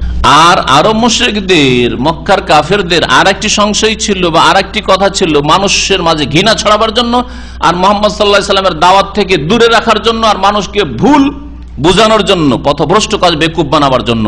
সেটা হচ্ছে মুহাম্মদ কবি, কাব্য রচনা করে, মুহাম্মদ কাব্য রচনা করে আর কাব্য রচনা করে শোনায়। তারও জবাব আল্লাহ পাক দিয়েছেন। এই সামনে যে কয়েকটি আয়াত রয়েছে, এই আরব মুশরিকের দুটি সংশয় অথবা দুইটি এমন কথা যা জানা সত্ত্বেও, হককে জানতো যে মুহাম্মদ রাসূল সাল্লাল্লাহু আলাইহি সাল্লাম, কোরআন আল্লাহর পক্ষ থেকে ওহী, এইসব জানার পরেও, অনেক নিদর্শন মুজিজা দেখার পরেও এরা মানুষকে ভাঙাতো, মানুষকে বিভ্রান্ত করার চেষ্টা করত জেনে শুনে। কারণ মুহাম্মদ সাল্লাল্লাহু আলাইহি সাল্লামের যদি দাওয়াত কবুল করে নাই তাহলে আমাদের আধিপত্য চলে যাবে, আমাদের নেতৃত্ব চলে যাবে, আমাদের প্রভাব আর চলবে না। আর শয়তান বিভিন্ন রাস্তা দিয়ে মানুষের মধ্যে ঢুকে, বিভিন্ন রাস্তা দিয়ে ঢুকে, আর শয়তান ঢুকে গুমরা করে যে মোহাম্মদকে মানবি, ও তো ইয়াতিম, তোরা নেতা, তোরা বয়োজ্যেষ্ঠ, ইয়ে হচ্ছে তোদের সামনে এ তো মানুষ হইলো, আর ইয়ের কথা শুনবি। বিভিন্ন রকম ভাবে শয়তান গুমরা করে থাকে। আল্লাহ পাক রব্বুল আলামিন ইরশাদ করছেন কাফেরদের খণ্ডনে, যে কাফেররা বলতো যে মুহাম্মদ হচ্ছে গণক, আর এর কাছে শয়তান আকাশের উপর থেকে শুনে নিয়ে আসে আর শোনায় এই গণকের কথাগুলি। ভবিষ্যৎবাণী নবী রাসূলের ঘটনা যা বর্ণনা করেছে এটা ওহী নয়, বলতো এটা যে গণক বিদ্যা, হ্যাঁ, জ্যোতিষীদের বিদ্যা তার কাছে আছে, এই জন্য এই সব কথা বলতে পারছে। আল্লাহ পাক তার খণ্ডন করে ইরশাদ করছেন, ওমা তানাজ্জালাত বিহি শায়াতিন। এই কোরআনে কারীম নিয়ে শয়তানরা কখনো অবতীর্ণ হতে পারে না। শয়তানরা, জিন শয়তানরা কখনোই কোরআন নিয়ে অবতীর্ণ হয়নি আর হতে পারে না। ওমা ইয়ামবাগি লাহুম ওমা ইয়াস্তাতিউন, আর কোরআনে কারীম নিয়ে আসা তাদের উপযোগী নয়, কোরআনে কারীমের উপযুক্ত এরা নয়। ওমা ইয়ামবাগি লাহুম, কোরআনে কারীমের উপযুক্ত এরা নয়। কোরআনে কারীমের উপযুক্ত কেন নয় আল্লাহ পাক বললেন? কোরআনে কারীমে পাক পবিত্রতা শেখানো হয়েছে, তাহারাত অন্তরের পবিত্রতা শেখানো হয়েছে, শিরক কুফরি থেকে, নেফাক থেকে, কপটতা থেকে, আর কুপ্রবৃত্তির অনুসরণ থেকে, পাপাচার থেকে অন্তরকে পাক পবিত্র করো। শরীরের পবিত্রতা শেখানো হয়েছে, কথা জবানের পবিত্রতা শেখানো হয়েছে, হ্যাঁ, অঙ্গ প্রত্যঙ্গের পবিত্রতা শেখানো হয়েছে, উত্তম আদর্শ শেখানো হয়েছে। আর শয়তানদের অন্তরও নাপাক, আর তাদের কথাও নাপাক, এরা মিথ্যা কথা বলে, এরা সব সময় নোংরামিতে ডুবে থাকে এবং মানুষকে নোংরামের দিকে, অশ্লীলতার দিকে নিয়ে যায়। তাহলে পরস্পর বিরোধী বিষয়। কোরআন পাক পবিত্র জিনিসের সাথে তারা আসতেই পারে না, ওর কাছেই আসতে পারে না। ওমা ইয়ামবাগি লাহুম, এই শয়তানরা কোরআনে কারীম বহন করার উপযোগী নয়, যে কোরআন নিয়ে মুহাম্মদের কাছে আসবে সাল্লাল্লাহু আলাইহি ওয়াসাল্লাম। ওমা ইয়াস্তাতিউন, আর এটা করার সামর্থ্য এরা রাখে না, শয়তানের মধ্যে এই ক্ষমতাও নেই যে কোরআন নিয়ে আসবে, সুতরাং মুহাম্মদ সাল্লাল্লাহু আলাইহি ওয়াসাল্লামের কাছে শয়তান নিয়ে আসে না। তারপরে 3 নম্বরে আল্লাহ বলছেন ইন্নাহুম আনিস সামঈ লামাযুন, কি করে শয়তান কোরআন হাসিল করতে পারে? কারণ এই শয়তানদেরকে কোরআন শোনা থেকে বিতাড়িত করা হয়েছে। মাজুলুন, লামাযুলুন মানে তাদেরকে দূরে রাখা হয়েছে, দূরে সরিয়ে দেওয়া হয়েছে। কিভাবে? সূরা জিনের তাফসীরের জন্য বিস্তারিত পড়ে নিতে পারেন। সূরা জিনে আল্লাহ পাক রব্বুল আলামিন বলেছেন যে নবী করিম সাল্লাল্লাহু আলাইহি সাল্লামের নবী রাসূল হওয়ার পূর্বে, কোরআন নাযিল হওয়ার পূর্বে জিন শয়তানরা ঊর্ধ্ব গগনে যেত, আকাশের দিকে যেত, আর খুব উপরে চলে যেত, কান লাগিয়ে বসে থাকতো, আসমানে কোন ফয়সালা হচ্ছে শোনার চেষ্টা করতো। আর অধিকাংশ ক্ষেত্রে মানে ফ্যাসিলিটি ছিল, সুযোগ সুবিধা ছিল, শুনতো, আর শোনার পরে নিয়ে এসে গণকদের কানে কুটুর কুটুর করে জানিয়ে দিত। আর গণকরা তখন তাদের বাজার গরম করতো যে হ্যাঁ এই হতে যাচ্ছে, এই হবে, সেই হবে, এই হবে, সেই। এই জন্য প্রাচীন যুগ থেকেই গণকদের একটা দাপট চলে আসছে মানব জাতির উপর, বিশেষ করে কাফেরদের উপর, মুশরিকদের উপর। কাফেরদের বড় বড় নেতারা এখনো গণকদের কাছে যায় যে আমাদের কি হবে। কেউ হাত দেখাতে যায়, কেউ ভাগ্য নির্ণয়ের জন্য বিভিন্ন তরিকায় তারা নিজের ভবিষ্যৎ জানার জন্য যায় ওদের কাছে। কোরআন যখন নাযিল হওয়া শুরু হলো তখন এমন কঠোর পাহারা লাগিয়ে দেওয়া হলো আকাশ পথে যে হঠাৎ করে জিন শয়তানরা উপরে যেতে পারে না। আর যেমনই উপরে যাওয়ার চেষ্টা করে তেমনি আকাশ থেকে উল্কাপিণ্ড দিয়ে এমন ভাবে আঘাত করা হয় যে তাতে জ্বলে খাক হয়ে যায়, তারা শেষ হয়ে যায়, যেতে পারেন না। অসংখ্য শয়তান এভাবে জ্বলে ধ্বংস হয়ে যায়। খোঁজাখুঁজি শুরু করলো, নিশ্চয় কোন একটা কারণ হয়েছে। খুঁজতে খুঁজতে নবী করিম সাল্লাল্লাহু আলাইহি ওয়াসাল্লাম তায়েফে এসেছেন ইসলামের দাওয়াত দেওয়ার জন্য, আর রাস্তায় গিয়ে নামাজ পড়ছিলেন ওয়াদিয়ে নাখলা নামক উপত্যকায়। আর ওখানে গিয়ে তারা শুনতে পেল যে কোরআন তেলাওয়াত ফজরের নামাজে মুহাম্মদ সাল্লাল্লাহু আলাইহি ওয়াসাল্লাম করছে। এই কারণে উপরে যেতে পারছে না। কোরআনে কারীম নাযিল হওয়ার জামানায় আকাশ পথকে পাহাড় আল্লাহ পাকের পক্ষ থেকে ফেরেশতাদের পাহারা দিয়ে আর উল্কাপিণ্ড দিয়ে জিনদের উপরে আঘাত করে তাদেরকে বিতাড়িত করা হয়েছে। কেন? যাতে করে কোরআন নাজিল মুহাম্মদ সাল্লাল্লাহু আলাইহি ওয়াসাল্লামের উপর হওয়ার আগেই কোন একটা কথা ছো মেরে নিয়ে শুনে গণকদেরকে জানিয়ে না দেয়। গণকদেরকে যদি আগেই জানিয়ে দিত দ্রুত এসে জিবরাইল আলাইহিস সালাম ওহী নিয়ে আসছেন, ওইদিকে কথা হচ্ছে যে হ্যাঁ অমুক বিষয়টা নাযিল হয়েছে, ওই কথাটা শুনে নিয়ে এসে গণককে যদি জানিয়ে দেয় তো গণক আগে পাঠ করে শোনাবে। গণক যদি আগেই পাঠ করে শোনায় তখন লোকেরা কি ভাববে যে আরে মুহাম্মদ সাল্লাল্লাহু আলাইহি ওয়াসাল্লাম তো গণক ওই কথা শোনাচ্ছে মুহাম্মদ, তাহলে মুহাম্মদ তো গণক আসলে হয়ে যেত না এরকম। আর কোরআনের পবিত্রতা থাকতো না, কোরআনের সুরক্ষা হেফাজত থাকতো না, কোরআন চলে যেত গণকদের কাছে। এই জন্য আল্লাহ পাক আকাশ পথকে একেবারে পাহারা দিয়ে সুরক্ষিত করে দিলেন, কোন জিন শয়তান যেতে পারে না। আল্লাহ পাক কথা এখানে বলেছেন ইন্নাহুম আনিস সামঈ লামাযুলুন, এই শয়তানেরা এই কোরআন শোনা থেকে বিতাড়িত হয়েছে বা এদেরকে দূরে সরিয়ে দেওয়া হয়েছে।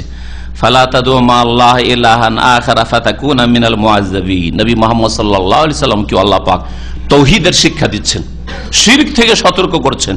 হে নবী, সুতরাং তুমি আল্লাহর সাথে অন্য এলাহ উপাস্যকে ডেকো না, আল্লাহ ছাড়া আর কাউকে ডেকো না। না হরে রাম হরে কৃষ্ণ করবে, না ইয়া হোবাল ইয়া লাত ইয়া উজ্জা করবে, আর না ইয়া গৌসুল আজম ইয়া গরিব নওয়াজ করবে।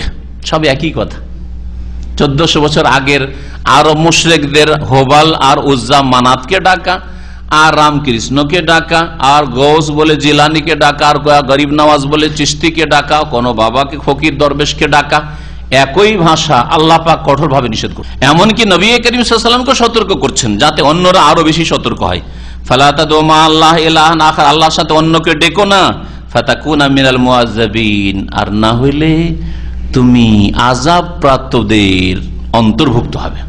যাদের উপর আযাব আসে, আযাবের শাস্তির উপযোগী যারা, উপযুক্ত যারা, শাস্তি পাওয়ার যোগ্য যারা, তাদের দলে তুমি শামিল হয়ে যাবে। নবীকে আল্লাহ পাক ছেড়ে দেননি সতর্ক করতে। তুমিও যদি আল্লাহ ছাড়া অন্যকে ডাকো, তুমিও যদি আল্লাহ ছাড়া অন্যকে সেজদা করো, দোয়া বলে সমস্ত রকমের শিরক থেকে সতর্ক করা হয়েছে। দোয়া আল্লাহর হক, আল্লাহ ছাড়া অন্যকে ডাক আহ্বান করা শিরক। ওই রকমই জবাই করবেন আল্লাহর নাম বিসমিল্লাহ দিয়ে, আল্লাহর সন্তুষ্টি, আল্লাহর নৈকট্যের জন্য। অন্যের নামে জবাই, অন্যের সন্তুষ্টির জন্য জবাই করা, পীর দরবেশ আর মাজারওয়ালার ওই যে কবরে আছে বাবা, তার জন্য জবাই করা, অথবা কোনো দেবদেবীর জন্য জবাই করা, ওইটা একই। এইরকমই রুকু সেজদা, কোরআনে কারীমের ভাষায় বহু আয়াতে দোয়া বলে সমস্ত গায়রুল্লাহর ইবাদতকে অস্বীকার। আল্লাহ ছাড়া অন্যকে ডেকো না, মানে আল্লাহ ছাড়া অন্যকে ডেকো না, অন্যের কাছে দোয়াও করিও না, অন্যের জন্য জবাই করিও না, অন্যের জন্য মান্যত করিও না, অন্যের সামনে রুকুও করিও না, অন্যের সামনে সেজদাও করিও না, অন্যকে আল্লাহর হক দিও না। একটি ভাষা দিয়ে সমস্ত রকমের শিরক থেকে সতর্ক করা হয়েছে। আল্লাহ ছাড়া অন্য উপাস্যকে ডেকো না হে মুহাম্মদ সাল্লাল্লাহু আলাইহি সাল্লাম। তুমি যদি ডাকো আল্লাহ ছাড়া অন্য কাউকে, তাহলে তুমি আযাব প্রাপ্তদের অন্তর্ভুক্ত হবে। ও আনজির আশিরাতাকাল আকরাবিন, আর তুমি তোমার নিকট আত্মীয় স্বজনদেরকে সতর্ক করো। নবী করিম সাল্লাল্লাহু আলাইহি সাল্লামকে ইসলামের দাওয়াত দেওয়ার ক্ষেত্রে বিভিন্ন সময় বিভিন্ন স্তরের দাওয়াত দিতে বলা হয়েছে। প্রথম তাকে বলা হয়েছে যে ওয়া আনজির আশিরাতাকাল আকরাবিন, তুমি নিজের নিকট আত্মীয়দেরকে দাওয়াত দাও, নিকট আত্মীয়দেরকে দাওয়াত দাও বলা হয়েছে। তখন নবী করিম সাল্লাল্লাহু আলাইহি সাল্লাম সহিহ বুখারীতে এর riwayat রয়েছে যে সাফা পাহাড়ের উপর চলেন, যে সাফা আর মারওয়া থেকে নামুরা বা হজে গিয়ে আপনি সাই করছেন, সেই সাফা পাহাড়ের উপর নবী করিম সাল্লাল্লাহু আলাইহি সাল্লাম চাপলেন। আর চাপার পরে আমভাবে কুরাইশদেরকে ডাকলেন, কুরাইশদের বিভিন্ন গোত্রের নাম ধরে ধরে ডাকলেন, কুরাইশদের বিভিন্ন যে বিশিষ্ট ব্যক্তিদের নাম ধরে ডাকলেন, আর সবাই জমা হয়ে গেল। ইয়া সাবাহা, নবী করিম সাল্লাল্লাহু আলাইহি সাল্লাম জাহেলিয়াতের যুগে কোন শত্রুর যদি আক্রমণের আশঙ্কা ঘনিয়ে আসতো, যে শত্রু পক্ষ চলে এসছে, হঠাৎ করে কাউকে সতর্ক করতে হবে, কোন জাতিকে সতর্ক করতে হবে, তো তারা এইভাবে চিৎকার করে ডাক দিত, ইয়া সাবাহা। সাবাহা মানে হচ্ছে হাই সকালে ভোরের অন্ধকারে আক্রমণ হইতে যাচ্ছে, আক্রমণ হইতে যাচ্ছে, সাবধান। আর বিছানা থেকে লাফ দিয়ে সব উঠে পড়েছে, অস্ত্র নিয়ে প্রস্তুতি কি হতে যাচ্ছে। তো নবী করিম সাল্লাল্লাহু আলাইহি সাল্লাম এইভাবে দাওয়াত দিয়েছিলেন তাদেরকে। আর পাহাড়ের উপরে চড়ে আছেন, সবাই হাজির হইল। হ্যাঁ, আবু লাহাব হাজির হয়েছে, আরবদের নেতারা হাজির হয়েছে, বংশধর হাজির হয়েছে। আবু লাহাব নবী সাল্লাল্লাহু আলাইহি সাল্লামের চাচা, কট্টর দুশমন। প্রথম অবস্থায় যখন এই আয়াত নাজিল হয়, নবী করিম সাল্লাল্লাহু আলাইহি সাল্লাম ওই হাদিস থেকে এখান থেকে আপনাদেরকে শোনাই যাতে বুঝতে আরো সুবিধা হবে। বলছেন যে নবী করিম সাল্লাল্লাহু আলাইহি সাল্লামের উপর যখন এই আয়াত নাযিল হলো, ওয়া আনজির আশিরাতাকাল আকরাবিন, আতান নবী সাল্লাল্লাহু আলাইহি ওয়াসাল্লাম সাফার উপর নবী সাল্লাল্লাহু আলাইহি ওয়াসাল্লাম চললেন, ফাসাইদ আলাইহি সুম্মা নাদা, ডাক দিলেন, ইয়া সাবাহা ফাজতামান নাসু ইলাইহি বাইনা রাজুল ইয়াজিউ ইলাইহি বাইনা রাজুল ইয়াবাসু রাসূলা। দৌড় দিয়ে ছুটে আসছে, আর কে বলছে ডাকো ডাকো, সবকে ডাকো, কি হয়েছে, ডাকো ডাকো। সব হাজির। ফাকালা রাসূলুল্লাহ রাসূলুল্লাহ বললেন, ইয়া বানি আব্দুল মুত্তালিব, হে আব্দুল মুত্তালিবের বংশধর, ইয়া বানি ফেহের, হে ফেহেরের বংশধর, হে ইয়া বানি লুয়াই, হে লুয়াইয়ের বংশধর। আর আইতুম, এক একটি করে ডাক দিলেন সবকে।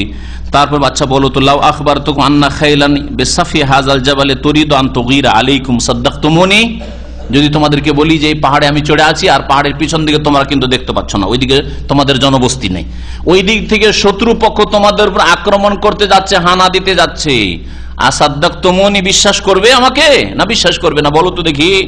তখন তারা বলছে, কালু নাম, হ্যাঁ অবশ্যই বিশ্বাস করবে। ইয়া মুহাম্মদ মা জাররাবনা আলাইকা ইল্লা সিদকান, এই 40 বছর তোমার বয়স হয়ে যাচ্ছে, জীবনে তোমাকে কোন সত্য ছাড়া মিথ্যা কথা বলতেই শুনিনি, কি করে তোমাকে বিশ্বাস করবো না? অবশ্যই তোমাকে বিশ্বাস করব, তুমি যদি বলো অবশ্যই বিশ্বাস করি।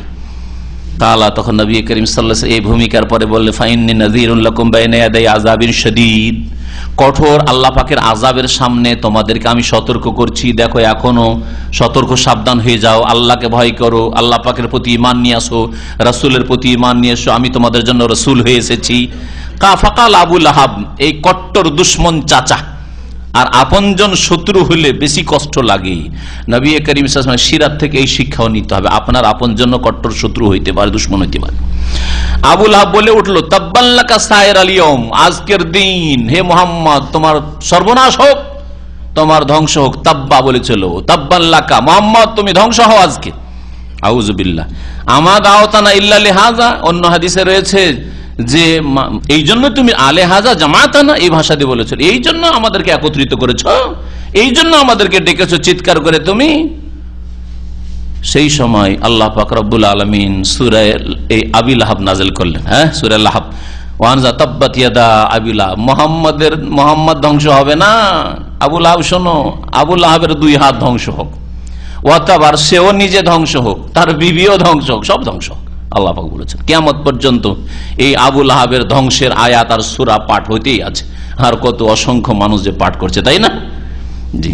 তো নবী করিম সাল্লাল্লাহু আলাইহি ওয়াসাল্লাম যারা শত্রুতা করবে তাদের দশা এরকমই হবে। বুখারী, মুসলিম, তিরমিজি, নাসাইতে হাদিসটি রয়েছে। নবী করিম সাল্লাল্লাহু আলাইহি ওয়াসাল্লামের উপর যখন এই আয়াত নাযিল হয় তখন ফাতেমাকে ডেকে, ইয়া ফাতেমা বিনতে মুহাম্মদ, হে মুহাম্মদের মেয়ে ফাতেমা, ইয়া সাফিয়া ইবনাত আব্দুল মুত্তালিব, হে আব্দুল মুত্তালিবের বেটি সাফিয়া, অর্থাৎ নবী সাল্লাল্লাহু আলাইহি ওয়াসাল্লামের ফুফুকে ডেকেছিলেন।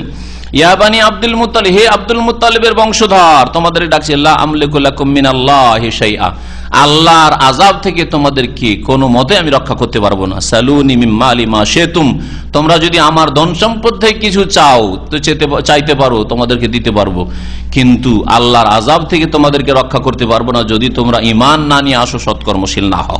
আল্লাহ পাক রব্বুল আলামিন ইরশাদ করেছেন, হে নবী মুহাম্মদ সাল্লাল্লাহু আলাইহি ওয়াসাল্লাম, তুমি তোমার নিকট আত্মীয় স্বজনদেরকে সতর্ক করো, ওয়াখফিজ জানাহাকা লিমান ইত্তাবাকা মিনাল মুমিনিন। এখানে সংক্ষেপ করে দিলাম, কিন্তু সংক্ষেপ করা অনেক সময় অসম্পূর্ণ রাখবে তাফসীরকে, এজন্য একটু ইঙ্গিত করছে। নবী সাল্লাল্লাহু আলাইহি ওয়াসাল্লামকে প্রথম স্তরে এটাই নির্দেশ দেওয়া হয়েছিল যে নিজের নিকট আত্মীয় স্বজনদেরকে তুমি দাওয়াত পৌঁছাও, আর তারপরে বলা হলো লিতুনজিরা উম্মাল কুরা মান হাওলাহা, একায়াতে, যাতে করে তুমি সতর্ক করো উম্মুল কুরা মক্কার লোকদেরকে আর আশেপাশের লোককে। তখন তাইফে গেলেন, আশেপাশে দাওয়াত দেওয়া শুরু করলেন, আশেপাশের লোক যেইভাবে পারেন পৌঁছাতে শুরু করলেন, বিশেষ করে হজের মৌসুমে মেনায় গিয়ে, মুজদালিফায়, আরাফায় গিয়ে তাদের সাথে দেখা সাক্ষাৎ করা, আর কে আছে মাইয়াহমেল আন্নি, কি আমার পক্ষ থেকে দাওয়াতটি নিয়ে যাবে, নিজের বংশধরে পৌঁছে দেবে, এইভাবে তিনি দাওয়াত দেওয়া শুরু করলেন হজের মৌসুমগুলিতে গিয়ে।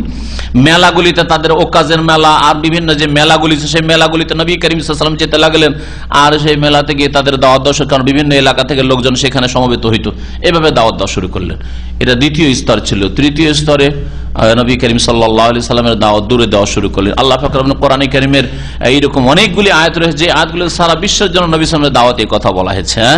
লে উনজিরাকুম বিহি ওয়া মান বালাগ, যাতে করে তোমাদেরকে আমি কোরআন দিয়ে সতর্ক করি আর যার কাছে কোরআনের দাওয়াত পৌঁছিবে, মানে সবার জন্য, সবার জন্য।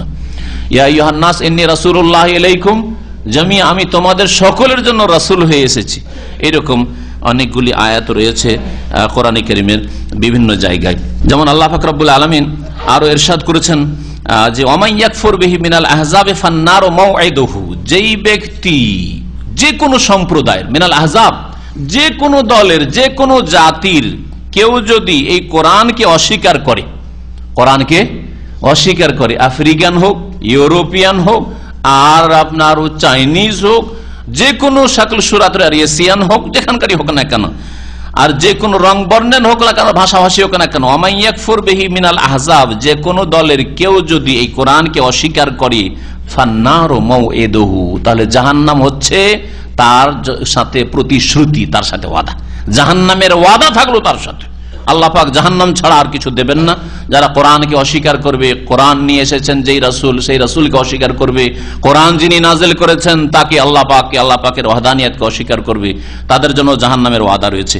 সহিহ মুসলিমের হাদিসটা ওইখানে শুনিয়ে দিন। নবী করিম সাল্লাল্লাহু আলাইহি ওয়াসাল্লাম বলেছেন, ওয়াল্লাযী নাফসি বিয়াদি, সে আল্লাহর শপথ করে বল যার হাতে আমার প্রাণ রয়েছে, লা ইয়াসমাউ বি আহাদুম মিন হাযিহিল উম্মতি ইয়াহুদিয়ুন আও নাসরানী, আমার সম্পর্কে এই উম্মতের, মানে এই জাতির যেই কেউ যদি শুনে, সে ইহুদি হোক অথবা নাসরানি খ্রিস্টান হোক, সুম্মা লা ইউমিনু বিহি, শোনার পরে যদি ঈমান না নিয়ে আসে, বিশ্বাস না করে যে মুহাম্মদকে মানব না, ও আরবদের রাসূল, আমাদের না, ইউরোপিয়ানদের নয়, রোমানদের নয়, পার্সিয়ানদের নয়, এই বলে কেউ যদি অস্বীকার করে, তাহলে কি হবে? ইল্লা দাখালান নার, সে কোথায় যাবে?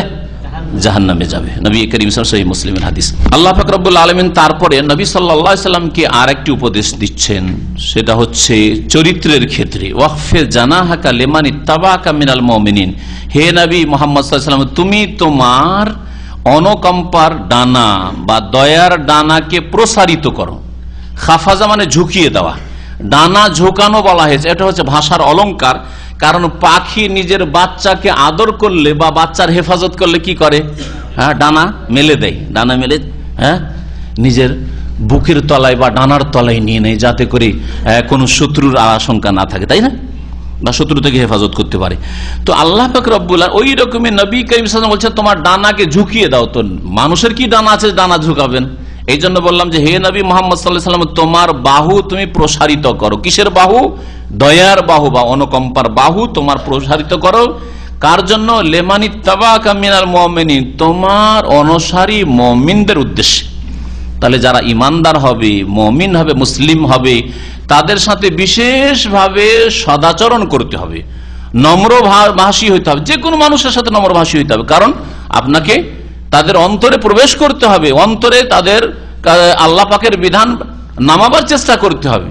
এতে কোনো সন্দেহ না যে কোনো মানুষের সাথে আল্লাহ পাক ভালো ব্যবহার করতে বলেছেন, কিন্তু বিশেষভাবে আল্লাহ পাকের নির্দেশ যে তোমার অনুসারী যারা মুমিন তাদের সাথে তুমি নম্র আচরণ করো, তোমার দয়ার বাহু প্রসারিত করে দাও।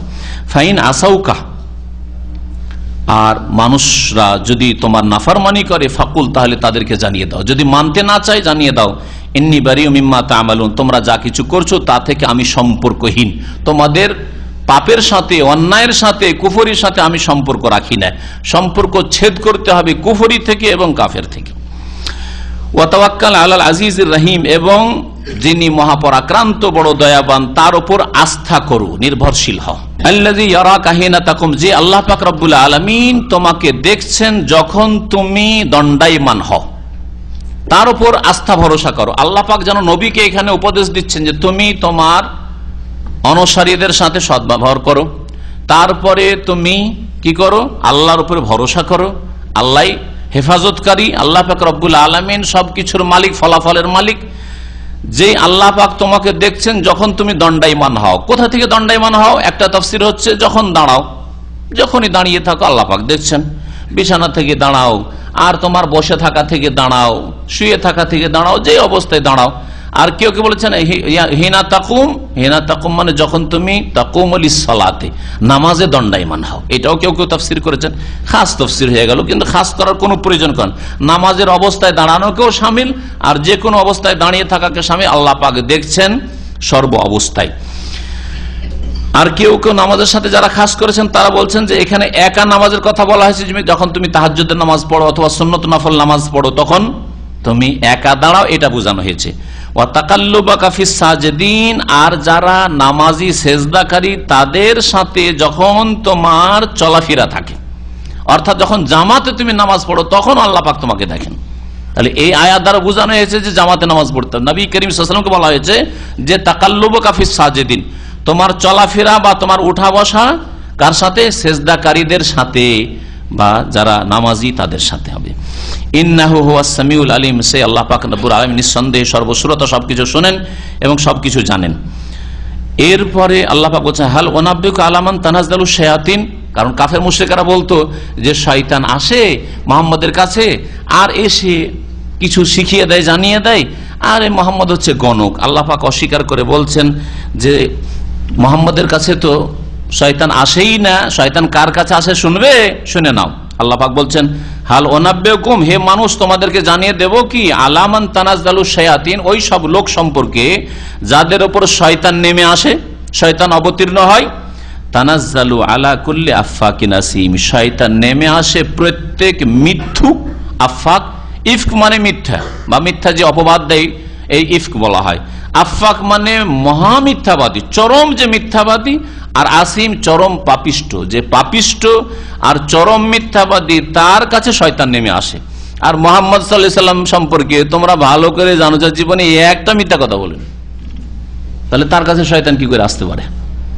শয়তান নেমে আসে যে চরম মিথ্যাবাদী আর চরম পাপিষ্ট, সবসময় পাপে ডুবে থাকে, নাপাকি ডুবে থাকে, অন্তর নাপাক, শরীর নাপাক, কখনো পাক পবিত্র হয় না, না ওযু না ফরজ গোসল, এইরকম নাপাকদের কাছে শয়তান থাকে। এইরকম নাপাক জায়গায় যারা থাকে, যেখানে পাপ হচ্ছে, দুর্গন্ধ, ওই সব জায়গায় থাকে শয়তান।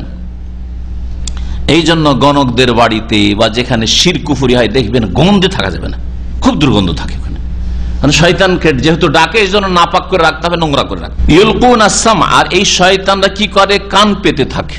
ইউলকুন আস-সামা, শয়তানরা কান পাতে, আকাশ পথে গিয়ে কান পেতে থাকে যে ফেরেশতারা কি আলোচনা করছে, ওপরে কি হচ্ছে, ওগুলো শুনবো, শোনার পরে গণকদেরকে শোনাবো। এটা তাহলে ইউলকুন আস-সামা, শয়তানদের সম্পর্কে বলা হয়েছে জিন শয়তান কান পেতে থাকে। আর কেউ কেউ বলেছেন যে না, এটা গণকদের সম্পর্কে বলা হয়েছে, শয়তানরা একটা কথা শুনে নাই। যেমন নবী সাল্লাল্লাহু আলাইহি সাল্লামের এই মর্মে বেশ কিছু হাদিস রয়েছে যে গণকরা কি করে সত্য কথা বলে। 100টা মিথ্যার মধ্যে একটা সত্য থাকে আসলে, নবী করিম সাল্লাল্লাহু আলাইহি ওয়াসাল্লাম হাদিসে রয়েছে। ওই একটা কথা যে সত্য ঘটে যায় তাতেই লোকেরা বিশ্বাস করা শুরু করে, যে দেখো এই যে যেমন বলেছিল তেমনটাই হইলো। বলছে যে বিবাহ বিচ্ছেদে বিবাহ টিকবে না, দেখো টিকলো না, লাস্টিং করলো না বিবাহটা। হ্যাঁ, একটা সত্য, বাকি যে 100টা মিথ্যা ওর কোনো খোঁজ খবরই নেই। শয়তানরা ওপরে কান লাগায়, এটা একটা তাফসীর। আর কেউ কেউ বলছেন না, এখানে কান পেতে থাকে মানে গণকরা কান পেতে থাকে, গণকদের কাছে জিন শয়তান নেমে আসে, তখন কান লাগিয়ে বসে থাকে, আর ওই শয়তান তাকে বলতে থাকে যে হবে, এই হবে। ওই একটা সত্য আর বাকি মিথ্যা লাগায়, কিছু শয়তান মিথ্যা লাগায় আর গণকরা মিথ্যা লাগায়। নবী সাল্লাল্লাহু বলেছেন যে ওই একটা সত্যের সাথে 100টি ঝুট, 100টি মিথ্যা মিশিয়ে দিয়ে বলে। আর ফায়ুসাদ্দিকু বিতিলকাল কালিমা, ওই একটি সত্য কথার কারণে ওই গণককে লোকেরা বিশ্বাস করে।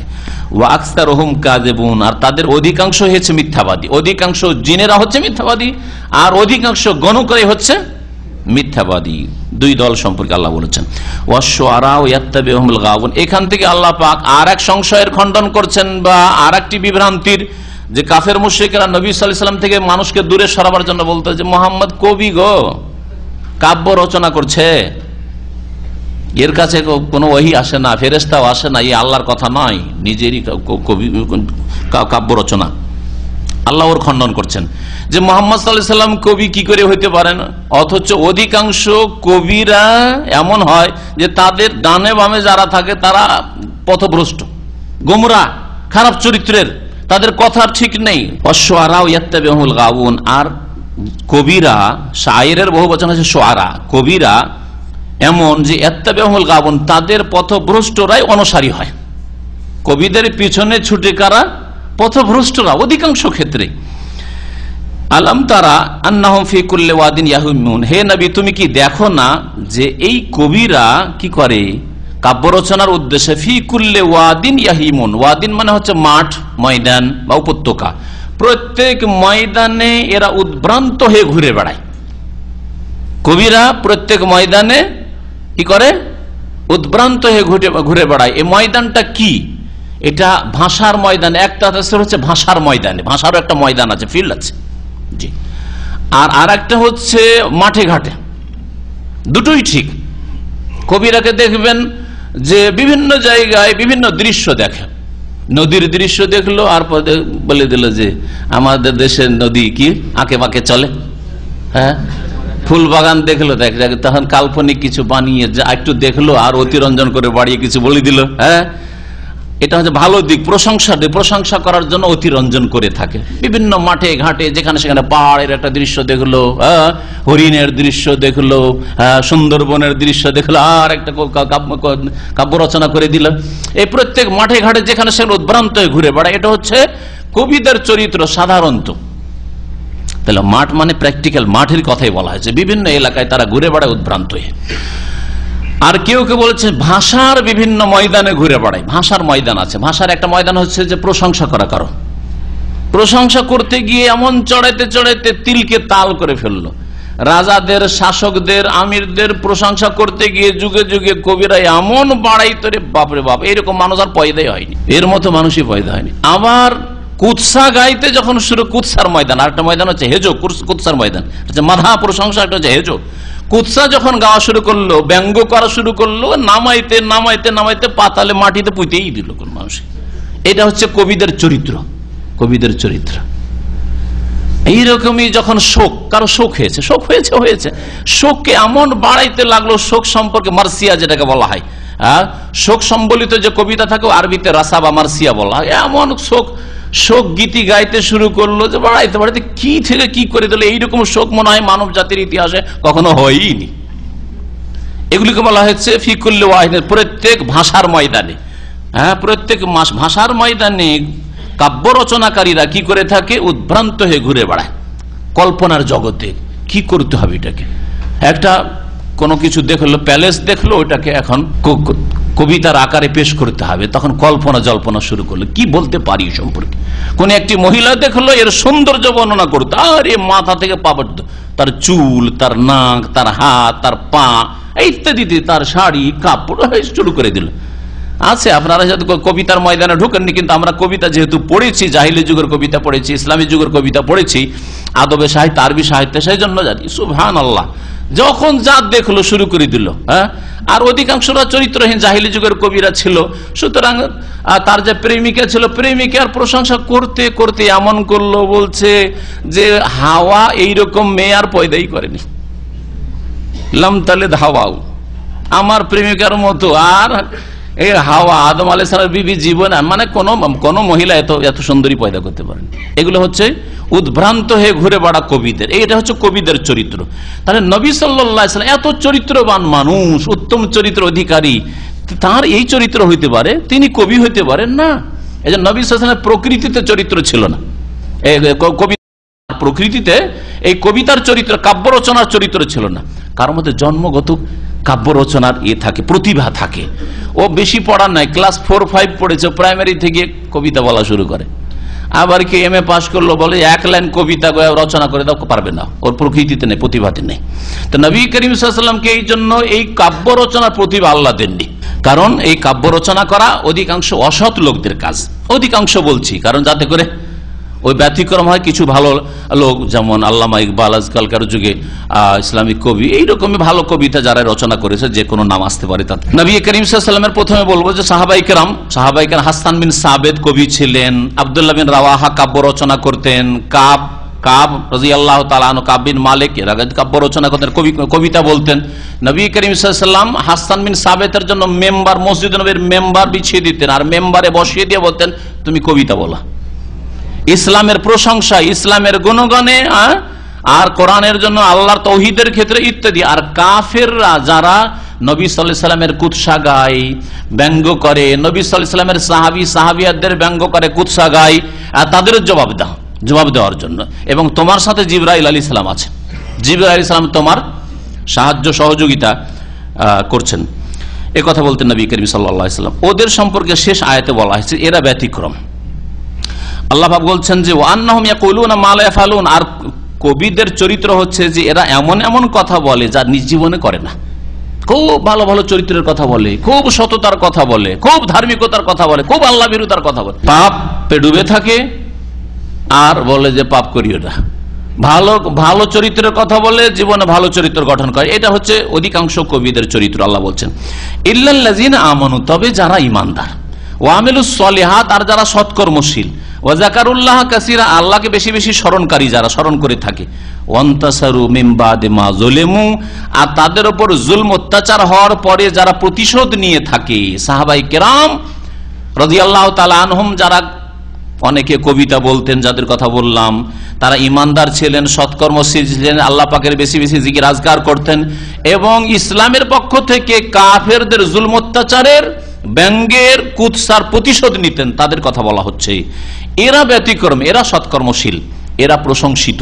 ওয়াসায়ালামুল্লাযীনা যালামু আইয়া মুনকালাবিন ইয়ানকালিবুন, আর শীঘ্রই নিশ্চিত জানতে পারবে জালেম লোকেরা যে কোনখানে তাদের হচ্ছে প্রত্যাবর্তন স্থল, কোনখানে তারা ফিরে যাচ্ছে। আইয়া মুনকালাবিন, কোন প্রত্যাবর্তন স্থলে, ইয়ানকালিবুন তারা ফিরে যাচ্ছে, কোন দিকে পরিস্থিতি মোড় নিচ্ছে, সহজ ভাষায় বলতে পারেন শীঘ্রই জানতে পারবে। অর্থাৎ তারা যদি এই অবস্থায়, কুফরির অবস্থায় থেকে যায়, পাপেই ডুবে থেকে যায়, তাদেরকে নিশ্চিত জাহান্নামে যেতে হবে। তাদের মুনকালাব মানে প্রত্যাবর্তন স্থল হবে জাহান্নাম।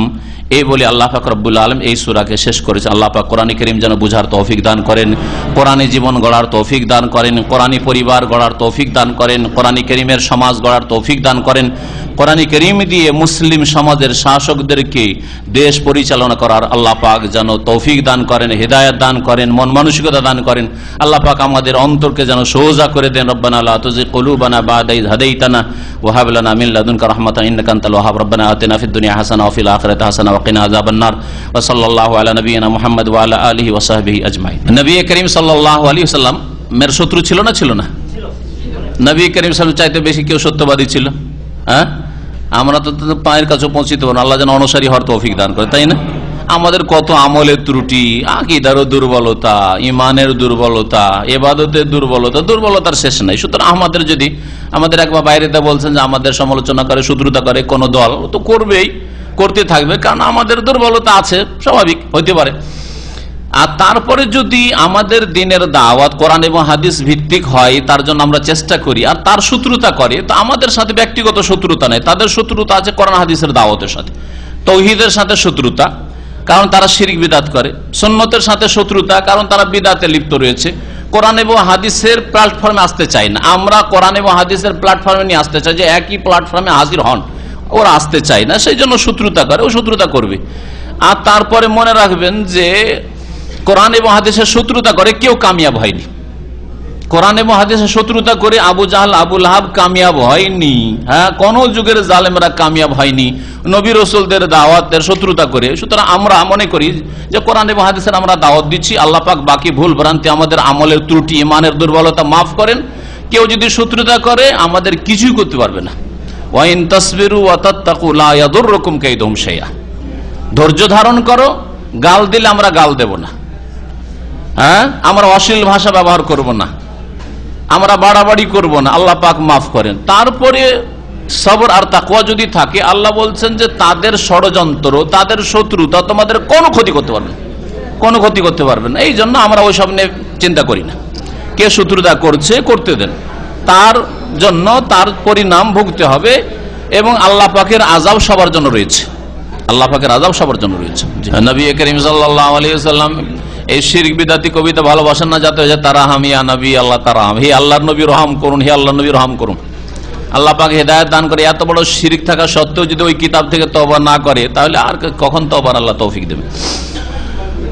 এক ভাই জিজ্ঞাসা করেছেন যে মৃত ব্যক্তির জানাজার ঘোষণার জন্য মসজিদের মাইক ব্যবহার করা, এই ক্ষেত্রে না করাই ভালো। কারণ এটা ঘোষণা এমন ভাবে হচ্ছে, অনেক ওলামারে আপত্তি করবে। যদি আপনার এলাকার গ্রামবাসী বা এলাকার আলেমরা আপত্তি করে, তাহলে করিয়েন না। একদল বলছে জাহিলিয়াতের যুগে পাহাড়ের উপরে চিৎকার করে ঘোষণা করতে ওর মতো হয়ে যাচ্ছে, সেই জন্য না জায়েজ। আর একদল বলছে যে না, ওইটা উদ্দেশ্য না, এটা হচ্ছে শুধু জানাজার টাইমটা বলে দেওয়ার জন্য, আর কখন দাফন হবে জানিয়ে দেওয়ার জন্য, লোকজন জেনে যাতে করে জানাজায় শরীক হয়, সেই জন্য জায়েজ। আর জাহিলিয়াতের যুগে অন্যরকম ভাবে ঘোষণা হইতো। জাহিলিয়াতের যুগে বলা হয়তো যে এই লোক এইরকম ছিল, গুণাবলী বর্ণনা করা হতো, এই লোক ছিল, এই জাদরের লোক ছিল, এর দ্বারা এই হয়েছে, সেই হয়েছে, এই করেছে, সেই করেছে, প্রশংসামূলক বাড়াবাড়ি কথাবার্তা বলতো, সেই জন্য নিষেধ করা হয়েছে। আজকেও যদি কেউ মাইক ব্যবহার করে শহরে শহরে আর বলে আল্লাহ জমুক সাহেব এমপি সাহেব ছিলেন, তার দ্বারা আমাদের রাস্তাঘাট হয়েছে, দেশের অনেক উন্নতি হয়েছে, এই আলেমে দিন ছিলেন, তার দ্বারা দিন ইসলামের অনেক খেদমত হয়েছে, এগুলো যদি রাস্তাঘাটে বলে বেড়ায় তার ইন্তেকালের পরে, তাহলে না জায়েজ, তাহলে সেটা নিষেধ করা জাহিলিয়াতের যুগের সাদৃশ্যতা, আর সেই জন্য সেটা না জায়েজ। কিন্তু যদি শুধু এতটুকু বলে যে অমুকের ইন্তেকাল হয়েছে, বিকাল 4টার সময় জানাজা হবে, অথবা দুপুর 12টার সময় জানাজা হবে, অমুক জায়গায় ইত্যাদি ইত্যাদি, অমুক কবরস্থানে দাফন হবে, তো কোনো দোষ নেই আমার মনে হয়। আল্লাহ